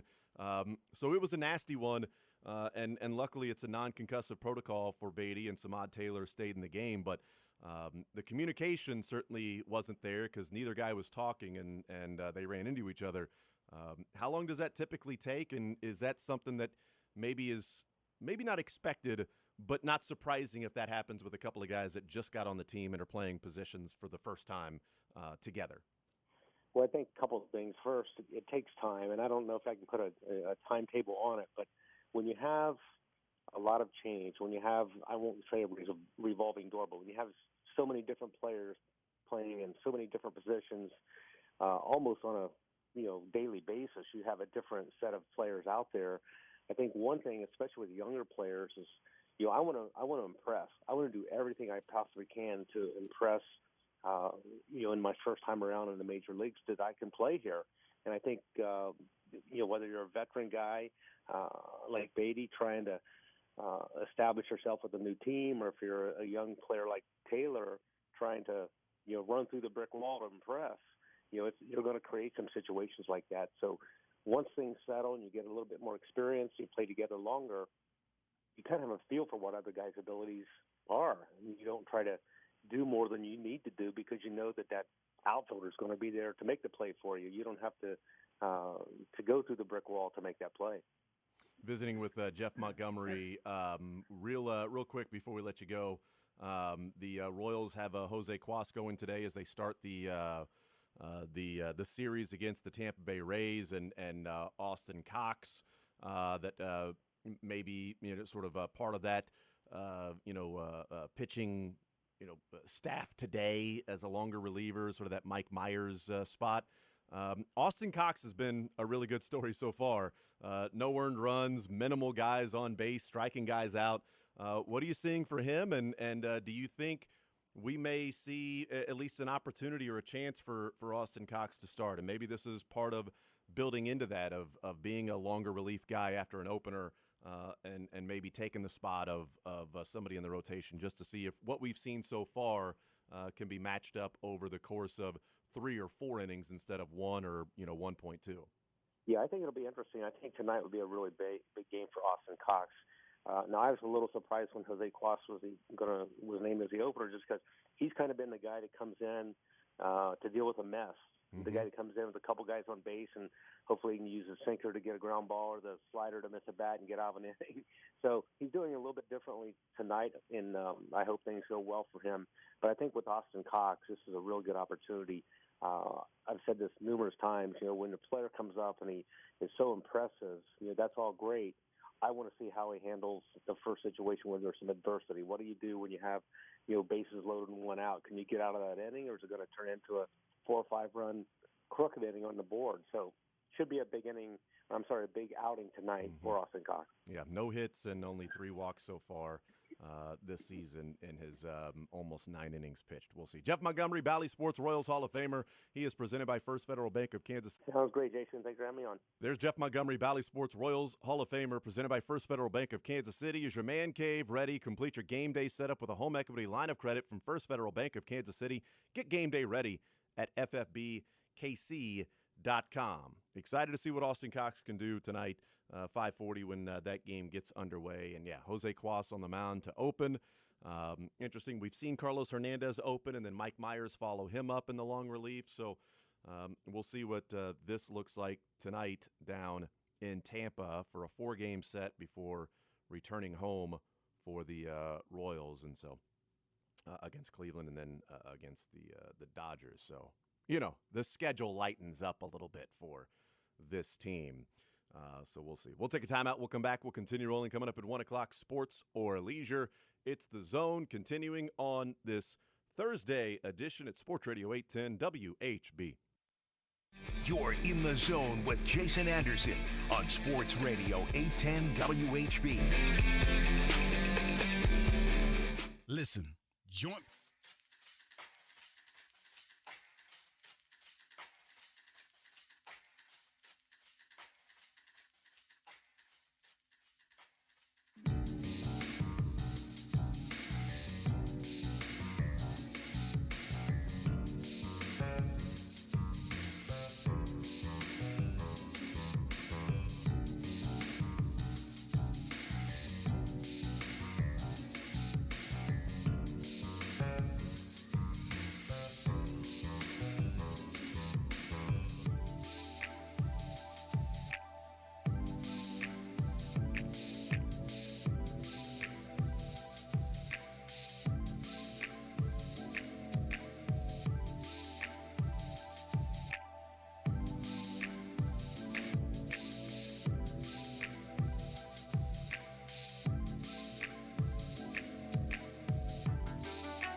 Royals Hall of Famer. We'll play some sports or leisure coming up at 1 o'clock. Royals in action tonight against the Tampa Bay Rays at 5:40.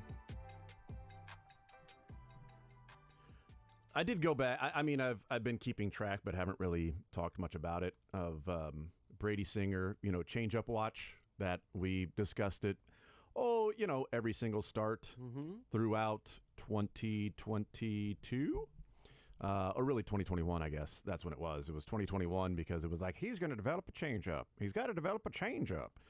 One day, he's going to develop a changeup. It's like, well, he's not throwing it. He's got a changeup. He's just got to trust himself to throw it. But he ain't throwing it. He's a two-pitch pitcher. Well, it doesn't matter if he's got a third pitch. If the first two ain't working, but those first two are working, he'll get that changeup. I'm looking at these veggies in my drawer in my fridge, and I'm going to develop a habit for veggies.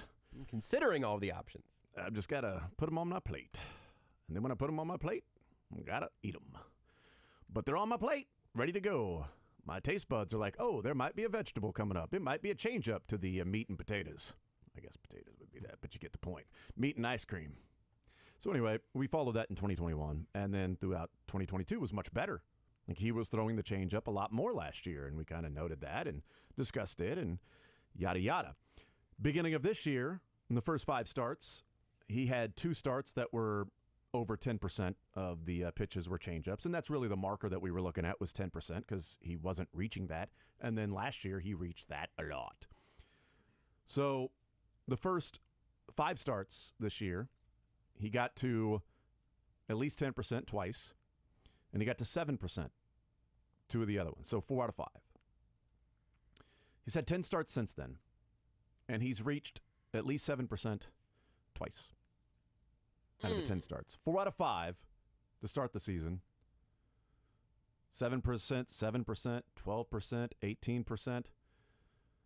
And he's had 2 of them in the last 10 starts.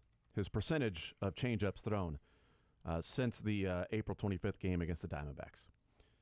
5, 2, 8, 6, 6, 2, 4, 3, 7, 3.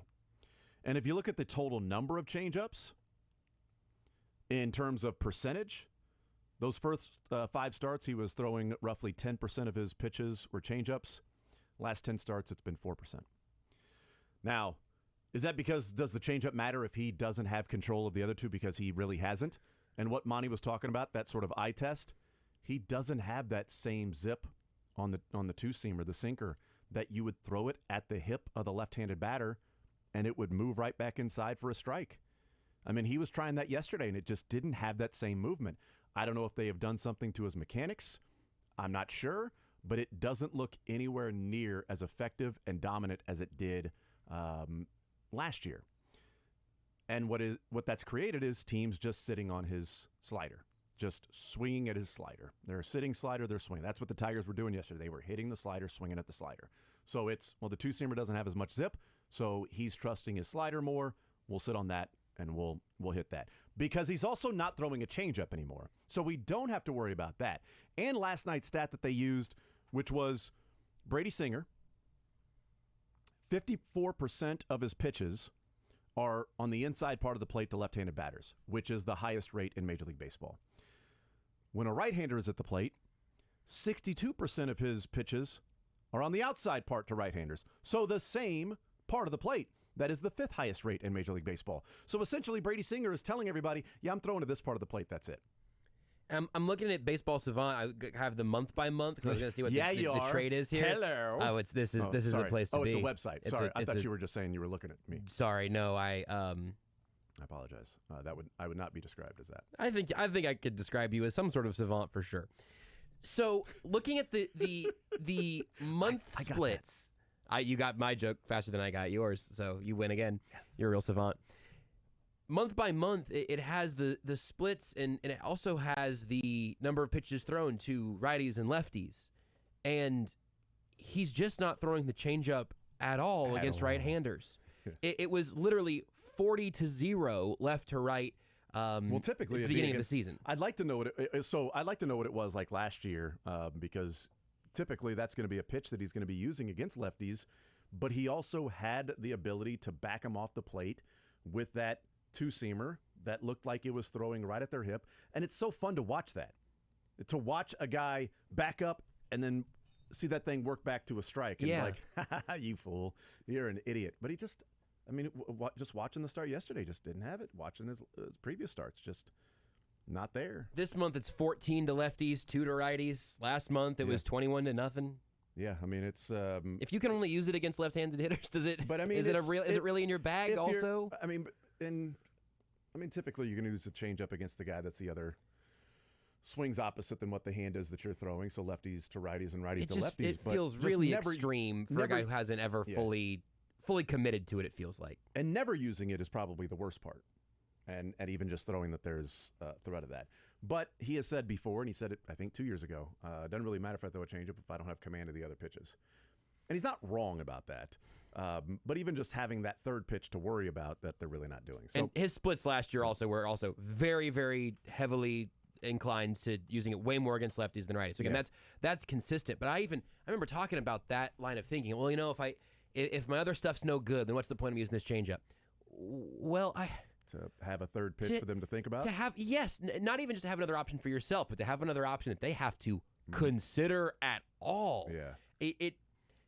You could probably argue in a circle on this as long as you wanted to, but it makes me feel a little bit like we're being gaslit. This idea, like, if I use my changeup more often, it wouldn't help me anyway. Cause if my other two pitches are garbo, that it's like, I don't know that logic totally holds water. At the very least, it's sort of discouraging for all the breath we've wasted talking about Brady Singer's changeup. So there was a big trade that happened last night that finally came together, and that is the Boston Celtics were trying to acquire Kristaps Porzingis, and there was a 3-team trade between the Washington Wizards, the Los Angeles Clippers, and the Boston Celtics that was going to send Brogdon to the Clippers, and then they worried about his forearm, and so that deal fell apart. And there were about 30 minutes left for them to figure things out because Kristaps Porzingis at midnight last night, the deadline for him to pick up his option. And if he didn't pick up his option, the Celtics were not going to trade for him. So it got down to the wire, and Brad Stevens was like, you know what, that fell apart, but I'm not going to stop trying to get what I think is the difference maker and be better in the front court and lessen up the log jam of our guards and wings. And then it came together with Marcus Smart being traded, which was really surprising. They get Kristaps Porzingis, the 25th overall pick this year, a first-rounder next year, and they give up Marcus Smart, Mike Muscala, Danilo Gallinari, and the number 35 pick this year. Memphis gets Marcus Smart. They give up Tyus Jones, and the Wizards get Tyus Jones, Muscala, Gallinari, the number 35 pick, and obviously they give up Kristaps Porzingis.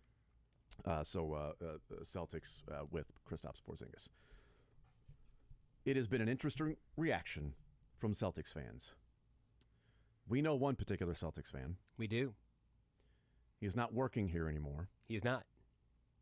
Some would argue he was never working here. That's a great point. He's not in that chair anymore, but his beard stayed. Have we heard from Beards McFly since Marcus Smart was traded from the Celtics roughly 12 hours ago? Last night, I received a transmission from the great beyond. Received via what appears to be Beards McFly. This was not, I want to make this part very, very clear because it was a rare thing to hear Beards give a serious sports take, totally unaffected by the idea of radio, bits, whatever. He didn't pick the Celtics to win next year 3-2? Not that I'm aware of. Okay. Last night, I just get the voice memo in the old Almost Entirely Sports chat with me and Beards and Rudy. We stay in touch, even as they moved on to the great beyond. I've got some, extra powers. I have a Ouija board. That's right. You've got a seance that helps you with your text messages. It's the seance group chat, and Beards just let rip a voice message, just kind of working through his feelings, and I really thought you'd appreciate hearing it. The problem with this team was never its size. The problem with this team last year was the fact they didn't have playmaking. And they just traded their best playmaker, and they tried to trade their second best playmaker earlier, and I don't understand what they're doing. Porzingis is going to play 45 games. He's not going to be an improvement. They're going to have just 3 big men next year that they're all play the same position, and 2 of them are injury risks. And I don't get it, unless they think they're somehow getting Chris Paul, which then they're just going to have the same problem with the logjam at point guard that they've been having this year, which is why Peyton Pritchard wants to leave. I don't get it. The reason this team was awesome 2 years ago was because they turned into the 96 Bulls on defense, and Marcus Smart was the biggest reason of that. What the Oh my God, what a dismount! I know.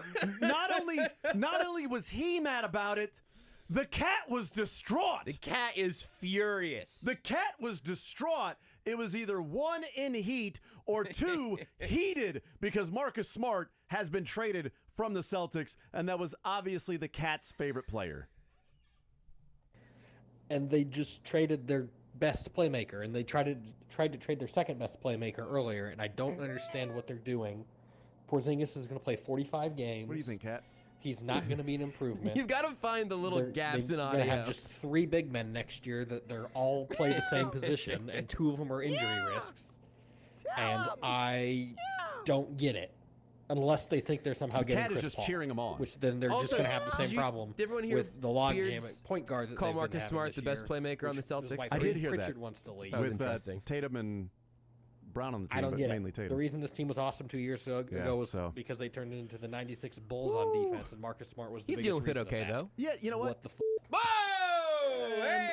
He stopped dealing with it okay. It was a buildup. It was a Beards buildup. It really was. It was a Beards buildup that he eventually got to his true frustrations instead of just simply having expletive-laden reaction to Marcus Smart. Now I would like to hear what Mick Schaefer's son, the voicemail he left you when Marcus Smart was traded from the Boston Celtics. And if you put 2 and 2 together, Mick Schaefer's son is a huge Boston Celtics fan. Marcus Smart from Oklahoma State being drafted by the Celtics had a lot to do with that. And 9 years there being the heart and the soul of Boston is now going to be wearing his green hair in Memphis. And that's odd. I mean, he's naturally green-haired. That's the thing that people didn't realize about him as being a Celtic. It just matched there. So I'm not sure what he's going to do. Does he shave it? Because it's going to be odd him wearing green hair around John Morant. I do actually also have the voice memo from Mick's son here. Hold on 1 second. I'll play the first few seconds at least. Meow. And then he talks after that, but it's not important. Okay. That's actually Mick in the background meowing. That's good. We're gonna just a regular amplify that. Regular Wednesday night in the Schaefer household. Son, it's mommy and daddy time. You go into another room. Meow. The Celtics are just trying to prove there's more than one way to skin a cat. Or to trade for Kristaps Porzingis for some reason. Whether or not it's smart. What the bleep? Probably not. All right, we'll take a time. It almost sounds like the cat is like a yeah! Great point, Beards! Yeah! He's been talking to the cats a lot without having a radio show. You're in the zone with Jason Anderson on Sports Radio 810 WHB. How long has it been since you've been to the movies? Seeing movies up on the big screen as is intended. And right now, there are some great ones.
been cool if they were there yesterday. You know, past that when we're heading out to 3 and 2 on K10 and K7 up to 83rd. Could have stopped in, had a bite to eat. Maybe I'll do that anyway for the NBA draft. Sports or Leisure next. With the 7th pick, the Denver Nuggets select Jamal Murray. With the 41st pick, the Denver Nuggets select Nikola Jokic.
Leisure on The Zone with Jason Anderson.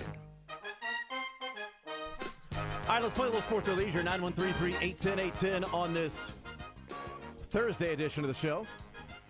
Jason Anderson, Josh Briscoe, and Dylan Michaels. 913-381-0810. You get a sports question, you get a leisure question, you get them both right. You win the prize. Either of them wrong, you lose. The question is out there available for someone to call in and request. We don't give out the answer until someone answers it correctly, or we've just simply run out of time to play sports or leisure, and we tell you what answers or what questions we did not get answers to. If you get both of them right, $25 to Johnny's Tavern, the premier sports bar in Kansas City. 10 locations, Casey, Lawrence, and Topeka. Johnny's Tavern, $25 to Johnny's Tavern in Sports or Leisure. With Todd Lebo there today, along with Dylan Michaels from 4 to 6, K10 and Ridgeview. And Josh, very quick with the turnaround on the winners with Sports or Leisure. So right after the show is over, bing, bang, boom, those gift cards are more than likely available for you. So if you wanted to hang out with Todd and Dylan for whatever reason, you've got that motivation, you can stop by and get your gift card and then head that way. The only thing better than a little Nuke LaLoosh pizza is Nuke LaLoosh pizza that we paid for it. So congratulations. With Nuke LaLebo. With Nuke LaLebo. That's a great point. The only thing better than a Nuke LaLoosh is a free Nuke LaLoosh with Lebo. Mm-hmm. Dylan Wilson Wings. Whoa, See? I like this. There we go. That's why those guys are out there. What's the Espinachos? You got to play on that one? No. Want to come up with that one? I'll try to spin one up. Idiot. I don't have one. All right, 913-381-0810. Let's go through the categories here. Categories on the sports side. We've got Major League Baseball because that's going on right now. We've still got a few left with the Your Jokicing Me. And we've got NBA Draft. Now, the NBA Draft are going to be local school questions. KU, K-State, Mizzou. So if you ask for the NBA Draft, I'd need to know what school you would like to question about as well. So, Major League Baseball, Your Jokicing Me, and NBA Draft. What about on the leisure side? Josh. I'm going to try not to call you Core today. I would love it if you could keep that streak going. Start at 1, 0 weeks without calling Josh Corey. That's what the whiteboard on the side says. We have one remaining geography question before that category gets at least briefly retired, returns to hiatus. We have Getting Artsy, questions about art that people should know. Seen on the silver screen. Okay. Look, that's pretty relative. People should know. You know. I'm 0 for 6 on that one, so I don't know that it's people should know. I like to think I'm pretty fair with our folks here, but then we have Seen on the silver screen, question about movies, and most of these about ones that are out now or coming out very soon. And then we have the Dog Days. Trivia involving dogs of various sorts. Like last week, we got to all learn that dachshunds were originally bred to hunt badgers. That's why they're so long, for digging around in badger holes. How about that? Why is there a Big Ten team named the Dachshunds? I mean, they would be hunting that's a great badgers. idea. Also, you've got a shirt that says Lost Dog on it. I do. Did you wear that in honor of leisure today and that you've got a dog category? This is my Wes Anderson shirt for we're going out to B&B Theaters for our movie night tonight here in 810. Asteroid City. This is a Isle of Dogs shirt. Interesting. So I'm just making sure I'm on theme for the movie night. Couldn't help but notice there were no Wes Anderson categories in Sports or Leisure today. There will be a lot. There will be a lot of Wes Anderson trivia questions at the event. If maybe you won tickets out there and are going to come hang out with us. I wrote some Wes Anderson trivia today that I thought I'm not going to impose on our dear listeners right now, but in-person trivia. Yeah, not a bad idea because then if you're going tonight, then you can get that trivia right just by listening today. Although that'd be great because if you listened, then you cannot lose. It's like listen or lose. It's like listen and don't lose. Listen and you can't lose. It's not quite as easy. Just love that intro with Aaron Swartz. Listen or lose. All right, 913-381-0810. That's the categories. That's how you play. It's what we're playing for. I'm ready to go. Josh, you good to go? I'm good to go. Dylan, are you good to go? Yes, I am. It's an audio medium there. He can't nod at me, man. He shook his head yes. Yeah. Shook his head yes. They are not. Well, people on the Twitch, I guess. Theoretically, you have to be real quick on the button there, too. Oh, yeah, he would have to then press himself while then nodding yes. I generally recommend hitting the mic button before hitting the video button, but I'm going to let you figure that out. I believe in you, Dylan. I'll just stick to one thing right now and keep with that. And then you'll be heading to Johnny's Tavern to stick to a few things. All right. Push Lebo's buttons at Johnny's. Let's play the game. Let's start with Avery leading us off here on Sports Radio 810 WHB. Avery, sports or leisure, what side do you want to start with? I'll finish off geography. I've got 2 remaining geography questions upon further review. What's the specific address of the Johnny's Tavern they're going to later this afternoon? Not just K10 Ridgeview. I need the street address. What was the second state ratified into the Union? Pennsylvania. He's so annoyed at you. It's so annoying. It's more U.S. history, and you have a lot of those. That's not really geography. I mean, I'll answer it, but Yeah. Now he's judging you on your questions. Sorry. I'll do KU draft. You're not sorry, Avery. You're mean. Avery, this is geography. What's the specific mileage from our station to Johnny's Tavern? What's the specific mileage that Dylan and Todd will have to drive coming up in an hour from now? All right, KU draft. Let's go.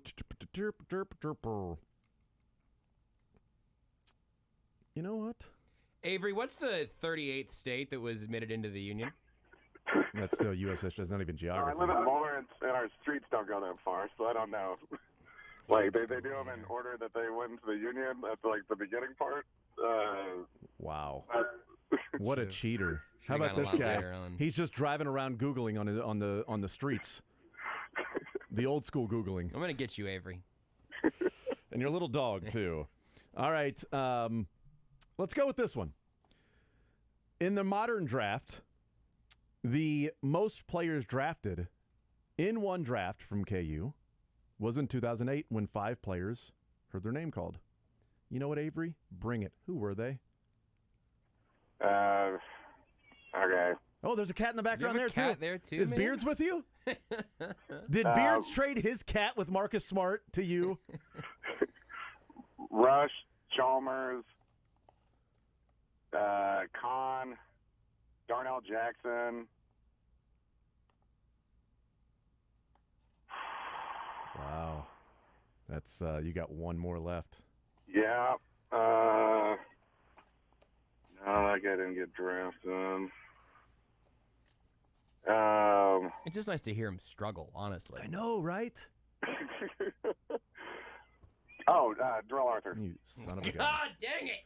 You know what? Damn you, Avery! In that draft, KU had 6 players that started their career at KU that were drafted. Yeah, was it Giddens? I was thinking maybe that was the other one until I remembered Darrell Arthur. Yeah. KU had 20 players that suited up for KU, and you have to name the specific ones I'm thinking of. Name every KU player who's ever been drafted. Also, what state they're from, geography guy. Yeah, and then the order that state was admitted into the Union. That's right, yes. And then how many miles it is from here to Johnny's. Yes, and what U.S. president was from that state. All right, we'll put you on hold, Avery, and get your information. Congratulations. Appreciate it. I don't even know if it's congratulations anymore. No, I put him on hold. Who cares? Thank you. The information I want is not his name and number. I want to know what branch of the FBI he works for, why he has access to all of our documents, how he keeps getting this number, and your thoughts. That's odd because you were like, pick a number between 4. Son of a gun! How did he do that? Josh, you could have just changed the number. In my head. All right, let's go to. I'm gonna have an Avery category next week. For him, Avery, one of them. It's apparently his category. Let's go to Charles next up on Sports Radio 810 WHB. Charles, sports or leisure, what side do you want to start with, sir? Avery might be mean, but he's smart. Yeah. That is true. You know what?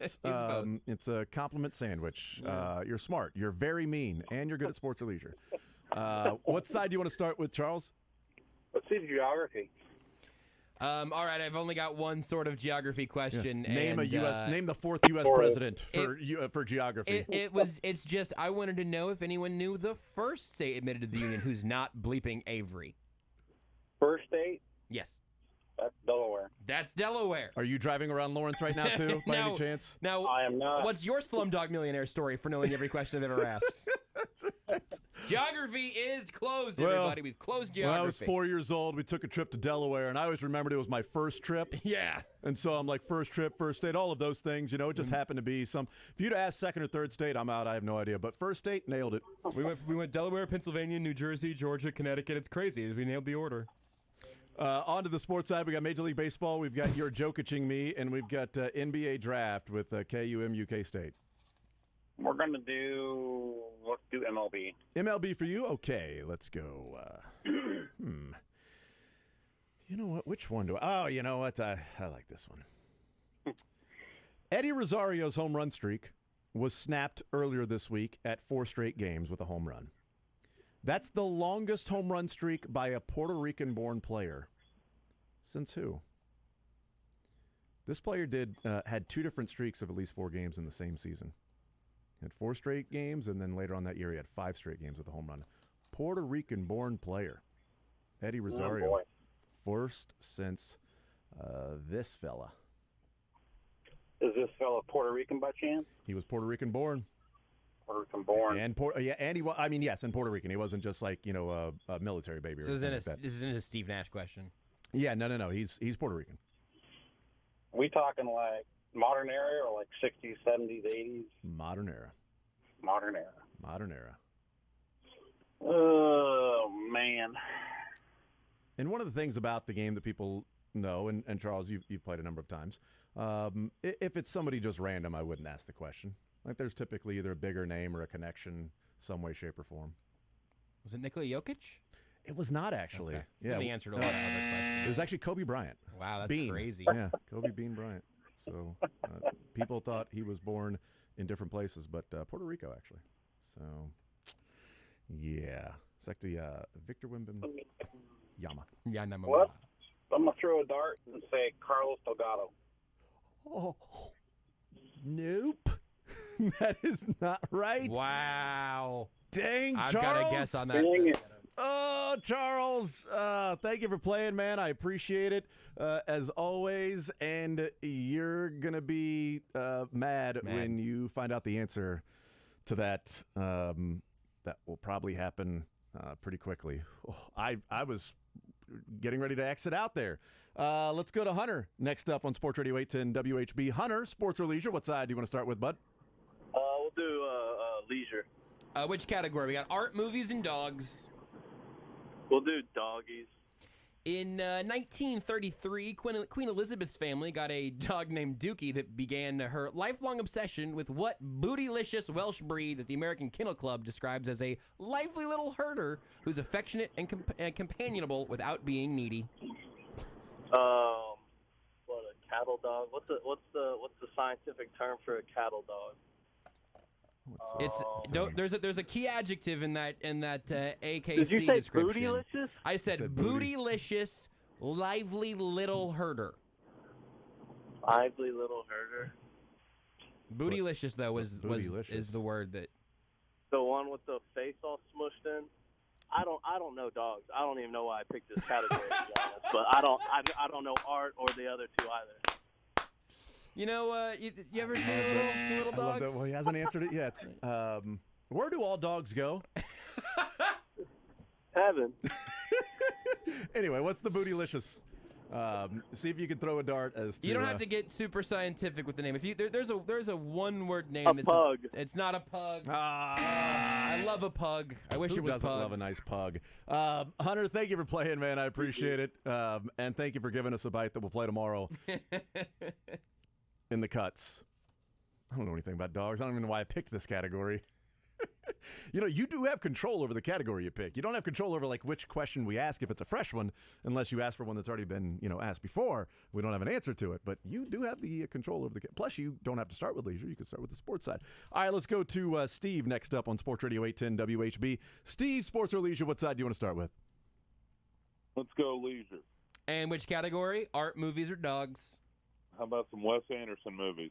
Well, this one's just the answer to this one is just Wes Anderson. But I can give you movies though. You remember when Jason bullied Anthony Ramos on this show when they sat down together at Radio Row? Do you remember that happening? It did happen. I didn't bully him. I just thought it was odd that his fandom included the Jets, Mets, and Nets.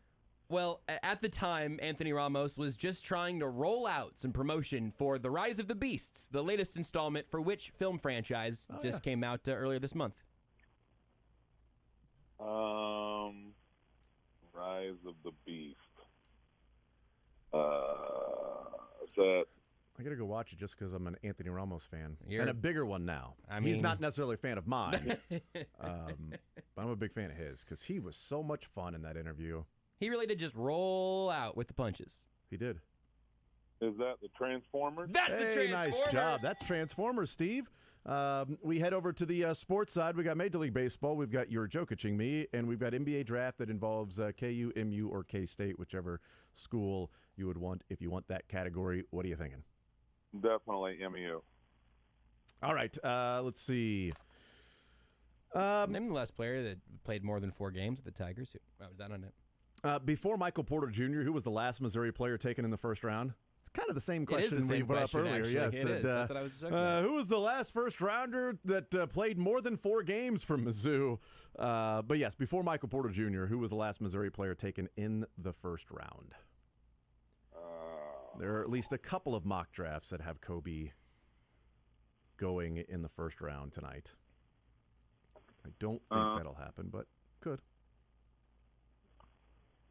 Damari Carroll. Yes, Damari Carroll in 2009. Well done. A Damare, a Michael Dixon, a Michael Anderson Jr., a Leo Lyons. We will put a Steve on hold and get your information. Steve, well done. Appreciate it, sir. Nice job. Leo Lyons is kind of redundant. A Marcus Denman, a flip. I think his name loosely translates to Lion Lions. Yeah, would have liked to see him on that 2012 team. Stupid ACLs.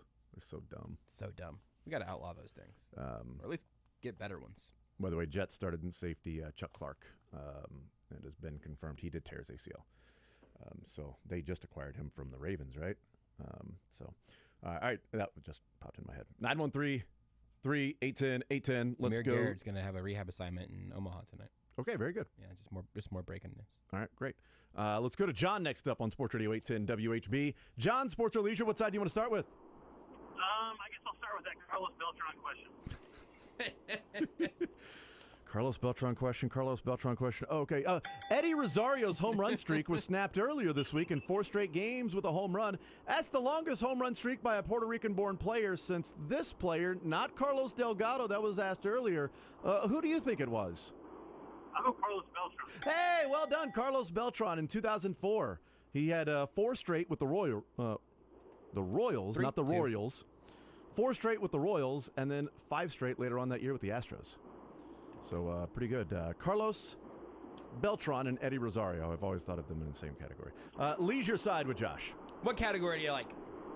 Well, I guess I'll go movies.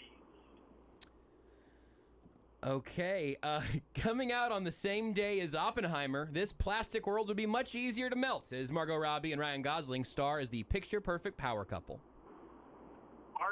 Barbie, yeah, baby. Barbie Oppenheimer double feature. Who wants to go with me? That's a great drive-in movie theater night. I don't know which one would be better to open with, but I think that you got to do the 1-2. Do you go Oppenheimer and chase with Barbie? You open with the one that is less likely to be wanting to be watched. So the main event is the second one.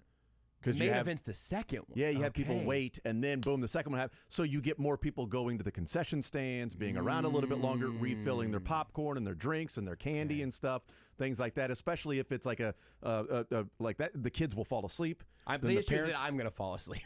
That's true. That's what I'm concerned about. Exactly true. 'Cause I think if I go Barbie Oppenheimer, I might not make it. That is exactly right.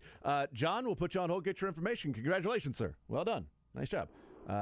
913-38108. Apparently, we already did. 913-3810810 is the phone number to play a little sports or leisure. 913-3810810. Let's go to Shane next up on Sports Radio 810 WHB. Shane, sports or leisure? What side do you want to start with? Hi guys, can I start with sports, please? Yes. What category are you thinking? I want to do the NBA draft. Mizzou NBA draft for you. Okay, interesting. Mizzou. That's not very many draft picks, but yet it seems like this is going to be a smaller category. Here we go. Who was the last player to play his entire career for Norm Stewart and be drafted in the first round? Oh wow. Huh. a good question. Oh, thanks. I like it. Awesome. Higher career and get drafted. Think about that. Happened just after Mizzou had their last top 10 pick, actually. Right around there. But yeah, the last player to play his entire career with Norm Stewart to be drafted in the first round. I can think of. I'm thinking of a guy from KC area. I'm thinking probably the same. Well, not to shoot it out. I think probably the same. Yeah. Let's say it would be Anthony Peeler. That's correct. There you go. Ooh. Anthony Peeler went 15th overall in 1992, the year after Doug Smith went 6th overall. So Anthony Peeler, the last player to play all 4 of his, or every year. He was a senior. Yeah, that's right. So so there you go. Drafted by the Lakers, number 15 overall. That is one side, right? On to the leisure side with Josh. Art movies or dogs? Not art movies, but art, movies, dogs. Those are your 3 choices. Hey, I want the movies. Let's go. Please, movies category. You want to go movie that's currently out or one that's not been out for a while? Name the last movie Norm Stewart watched. Let's go with not been out for a while. Which NBA player starred in a Spike Lee movie 10 years before winning an NBA championship? Whoa. Shout out to intern Dre on this one. Wow. Nice job, Dre. That's a sports and leisure. It is. That's a combination right there. That's real tough. Is it real tough? I mean, I don't know it, so it's real tough for me, and I can't even really begin to... Okay, I felt bad about not knowing this off the top of my head. I figured that this was going to be like an embarrassing one to not immediately know. Well, I'm going to look it up now. No offense to either of you guys. Well, I don't need to look it up if you just, show me the answer or something. Or I can do that. Can you mime it? Like, are you in a box? Yeah. Are you pulling yourself with a rope? Let's see if I can... Let me try to figure out how I can mime this name. I do remember this now. Can't believe this. I forgot this. Oh, yeah. All right. Oh, I'm so stupid. Now you get to feel the stupidest. Yeah. Because Jason now can claim he just forgot. Jesus. How did I not know that? I don't know, man. Good movie. Ray Allen. Yeah, there we go. Good hint, Jason. I didn't know if maybe the Jesus Shuttlesworth would give it away. My shameful admission is I didn't know why people called him Jesus Shuttleworth. I just thought it was a nickname. My name is Jesus. I am the man. No What's idea. with all these questions about my plans? Roll call.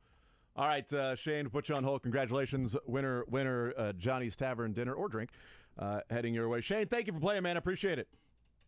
Nice job with the Ray Allen. Shane's got game. He has game. The original title was actually Shane's Got Game, and they're like, we got to change this. What about Jesus? It's always a big question between Tech U or Big State. Yeah, like where are you going to go to college? I mean, you've got all the NIL money at Big State. Tech U's got tradition. That's right. Academics. Academics is a big deal. It's a big deal. Those recruiting trips were bonkers. Do you think there's an NIL deal to help your dad get out of prison faster? Because that seems like a real... It kind of was, actually. It was supposed to be. That seems like the next evolution for college sports is that recruits can enter this world of... And the first Uncle Rico to be able to throw a basketball over the mountains. So... Yeah, I was learning a lot about He Got Game that I shamefully haven't seen. Well, that's because you don't got game. Yeah, no, I don't. We'll take a timeout. We'll come back. We'll continue rolling a little sports or leisure presented by Johnny's Tavern. More right after this at Sports Radio 810 WHB.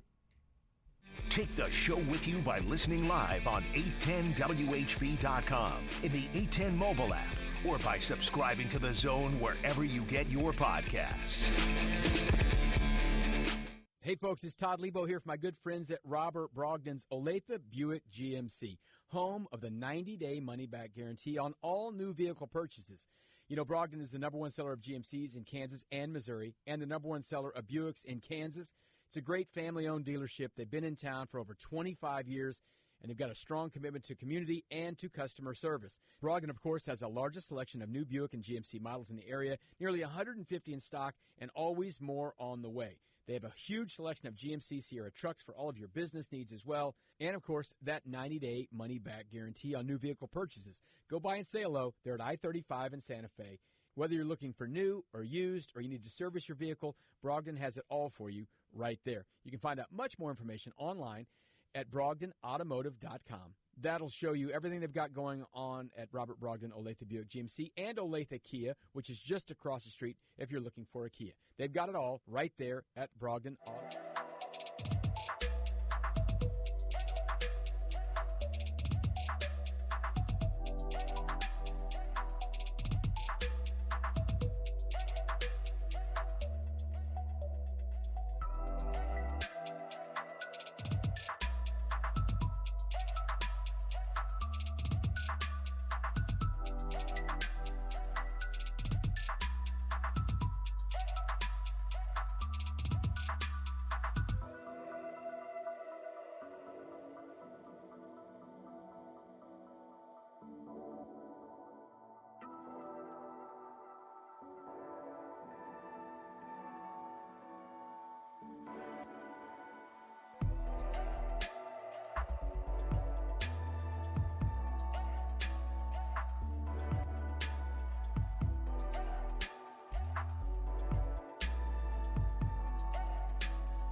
winners. Weekdays from 10 to 2 on Sports Radio 810 WHB.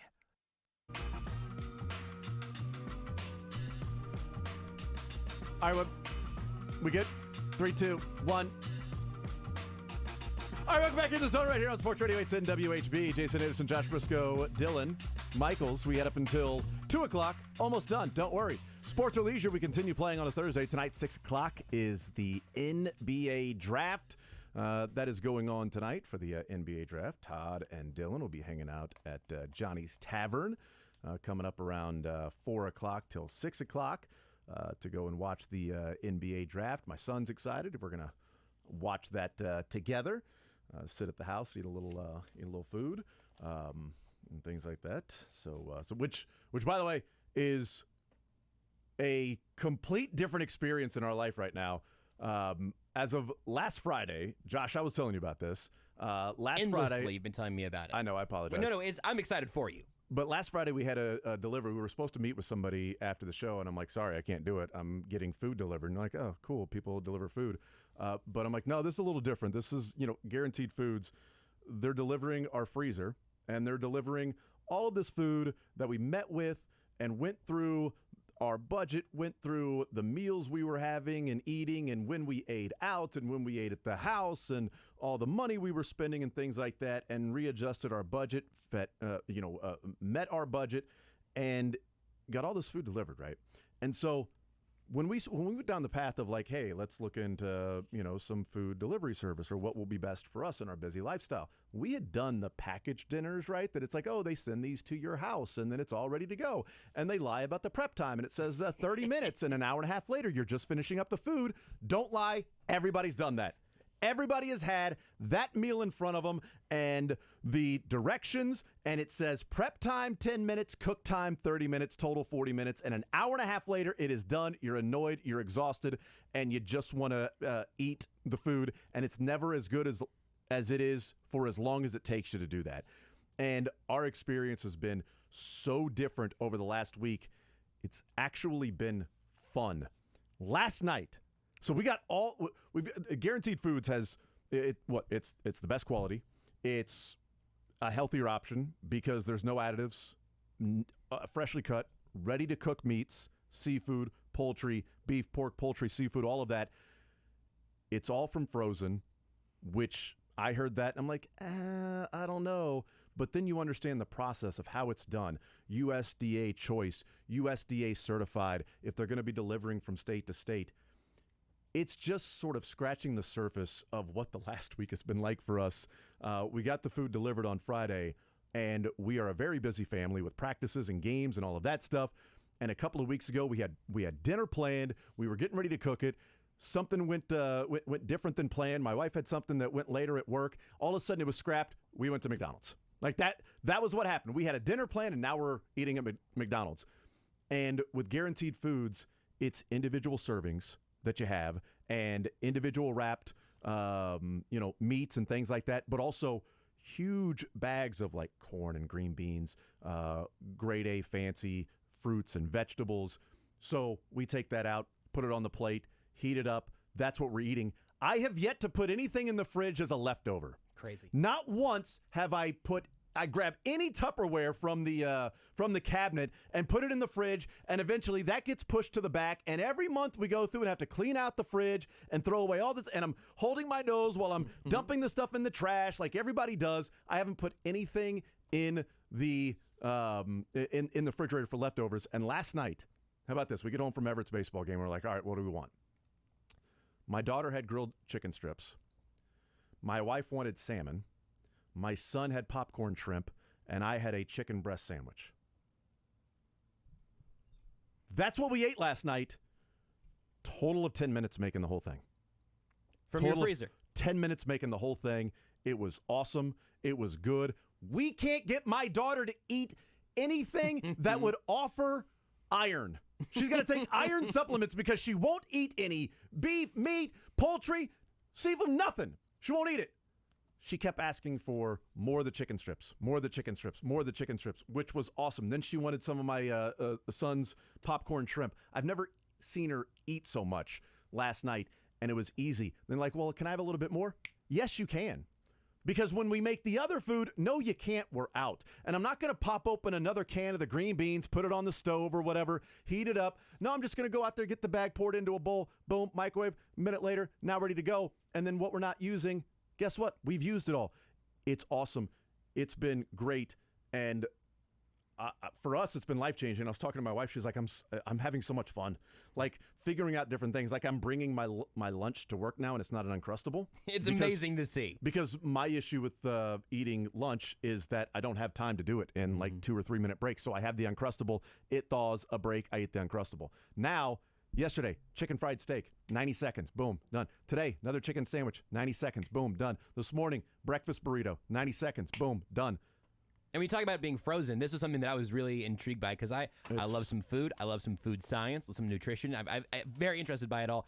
It's vacuum sealed and blast frozen. It's not that it's thawing and refreezing and thawing and refreezing. I didn't understand the molecular structure of like when it goes from room temperature to frozen, everything that breaks down while it slowly gets there as opposed to being blast frozen and everything stays compact. And also no preservatives, nothing added in. There's no extra enhanced food that you see in the fine print. I've never read the fine print. But learning all of this stuff is fascinating to know the convenience, the health, like the quality. Dude, I showed you the picture of the freezer that we had. It's crazy. It looks, you have a smorgasbord in your freezer that at any point you're a few minutes away from. I'm telling you, I am making everything you want for everybody in the house. It's weird that I cannot wait to decide what we're going to be eating more and more. I've never had that. I've dreaded it. I've been deciding what I'm going to eat whenever you have me and Dylan over to have dinner at your guys' house now. Well, we just don't have time to make stuff for you. I'm sorry. Oh, boy, it's that's so really busy. strange. We're busy that night. Yeah, we're actually busy that night. But I'm pretty sure that you can get this heated up in just minutes and still get all of the what nutrition night were you guys and free? everything. Just whenever busy, you're available. We're busy that night. Actually. We're actually busy that night. It's like the night that Big Little Man doesn't have practice he's got a baseball game or that a night. game or anything. You know what? He's headed out to the Little K. I'm starting to think Jason doesn't want to have us over, Josh.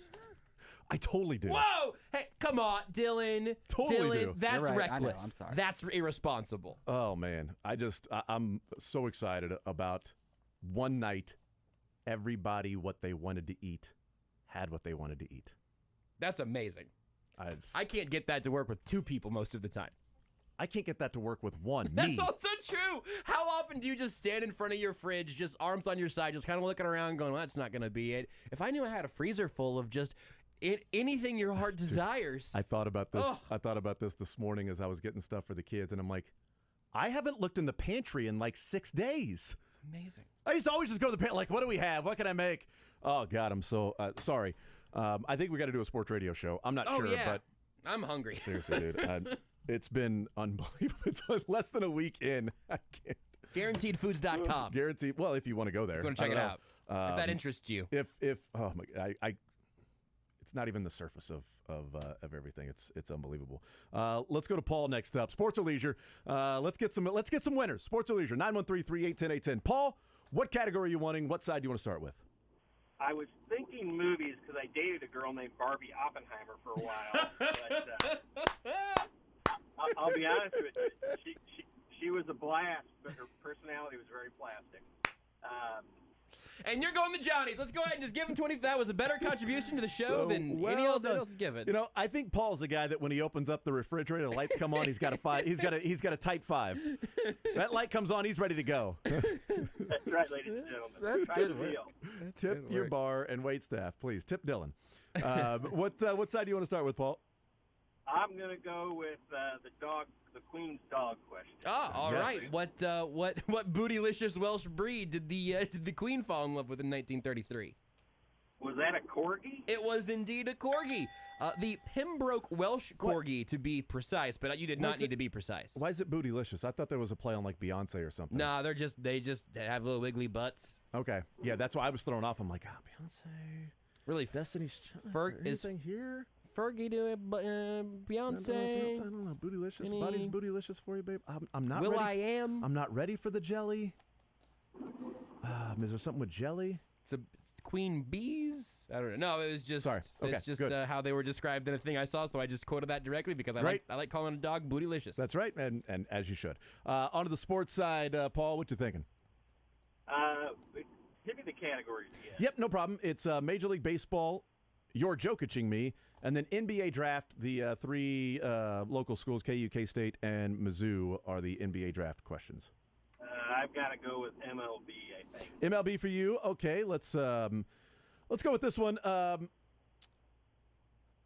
Miguel Cabrera, 30 hits shy of entering the top 20 all-time in Major League Baseball history. The next closest active player is still 1,100 hits away from Miguel Cabrera.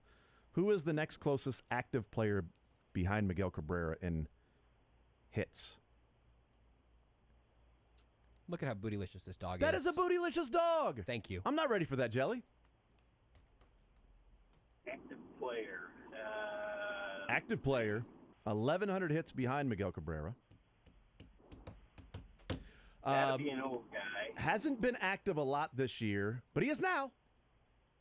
He is now.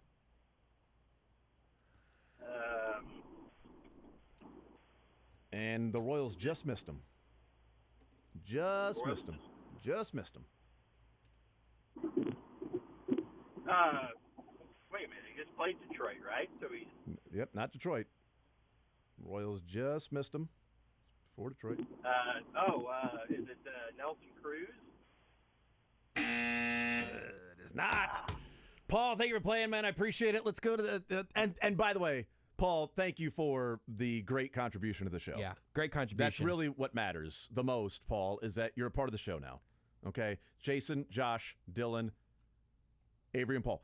That's a sports or leisure. And Nelson Cruz is also bootylicious. I mean, yeah. You kidding me? Let's go to Andrew next up on Sports Radio 810 WHB. Andrew, sports or leisure, what side do you want to start with? Let's go movies. All right. Why settle for 8 legs when you could have like 64, or I guess some sort of infinite multiple of 8? These Silk Slingers are back in this animated sequel of the 2018 film of a very similar name. Whoa. What's out right now? Top of the box office. Oh, yeah. Oh, is it a current one? Yes. Oh, okay. Yeah, it's animated. Out right now. Yeah. Out right now. What's the next verse? The animated sequel of the 2018 film of the very similar name. It's. I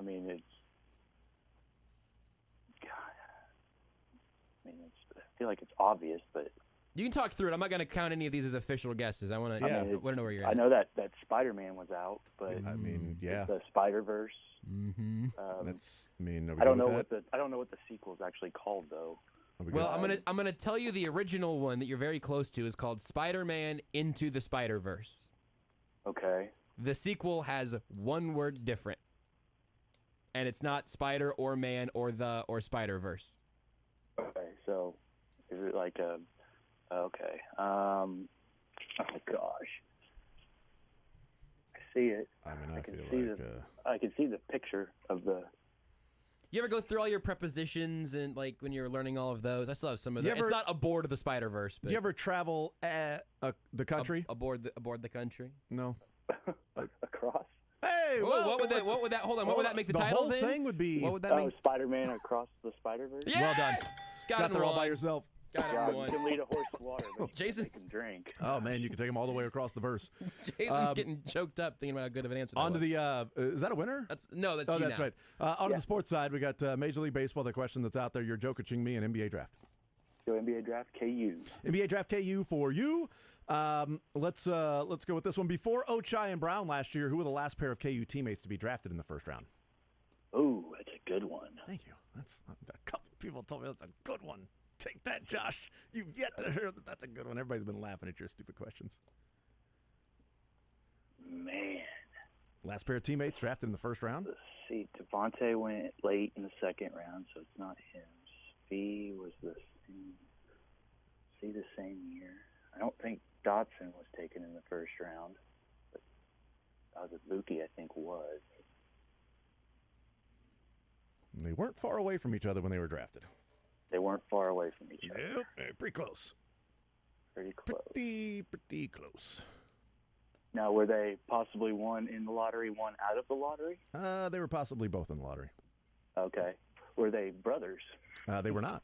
Oh, they were not. Okay, that's good. Nope. That's good to know. Nope. man, so it's not Voke and Azubuike. Pretty close, like 3 and 5. Throw a dart. 6. 1 and 3. McLemore and Robinson. It was not. Oh, Wiggins and What was that? What was it? Wiggins and what? Wiggins and Embiid. All right, put you on hold. Well done. Good job. Hey, that was, there was a Nice foul job. on your first shot. Well done, We got a break. Andrew. We'll take a break. Come back. More Zone next. Want to see more of The Zone? Watch the show live on the Sports Radio 810 WHB Facebook, Twitter, YouTube, and Twitch.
Missed him. Joey Votto. Joey Votto with the Reds. They just missed him. He returned from the IL after the Reds left Kansas City. Any that you did not get answers to? Nope. Just maybe did you see the little Joey Votto, Zach Greinke anecdote about Greinke leaving a pitch hanging in the zone because he knew that Votto would be expecting it to drop?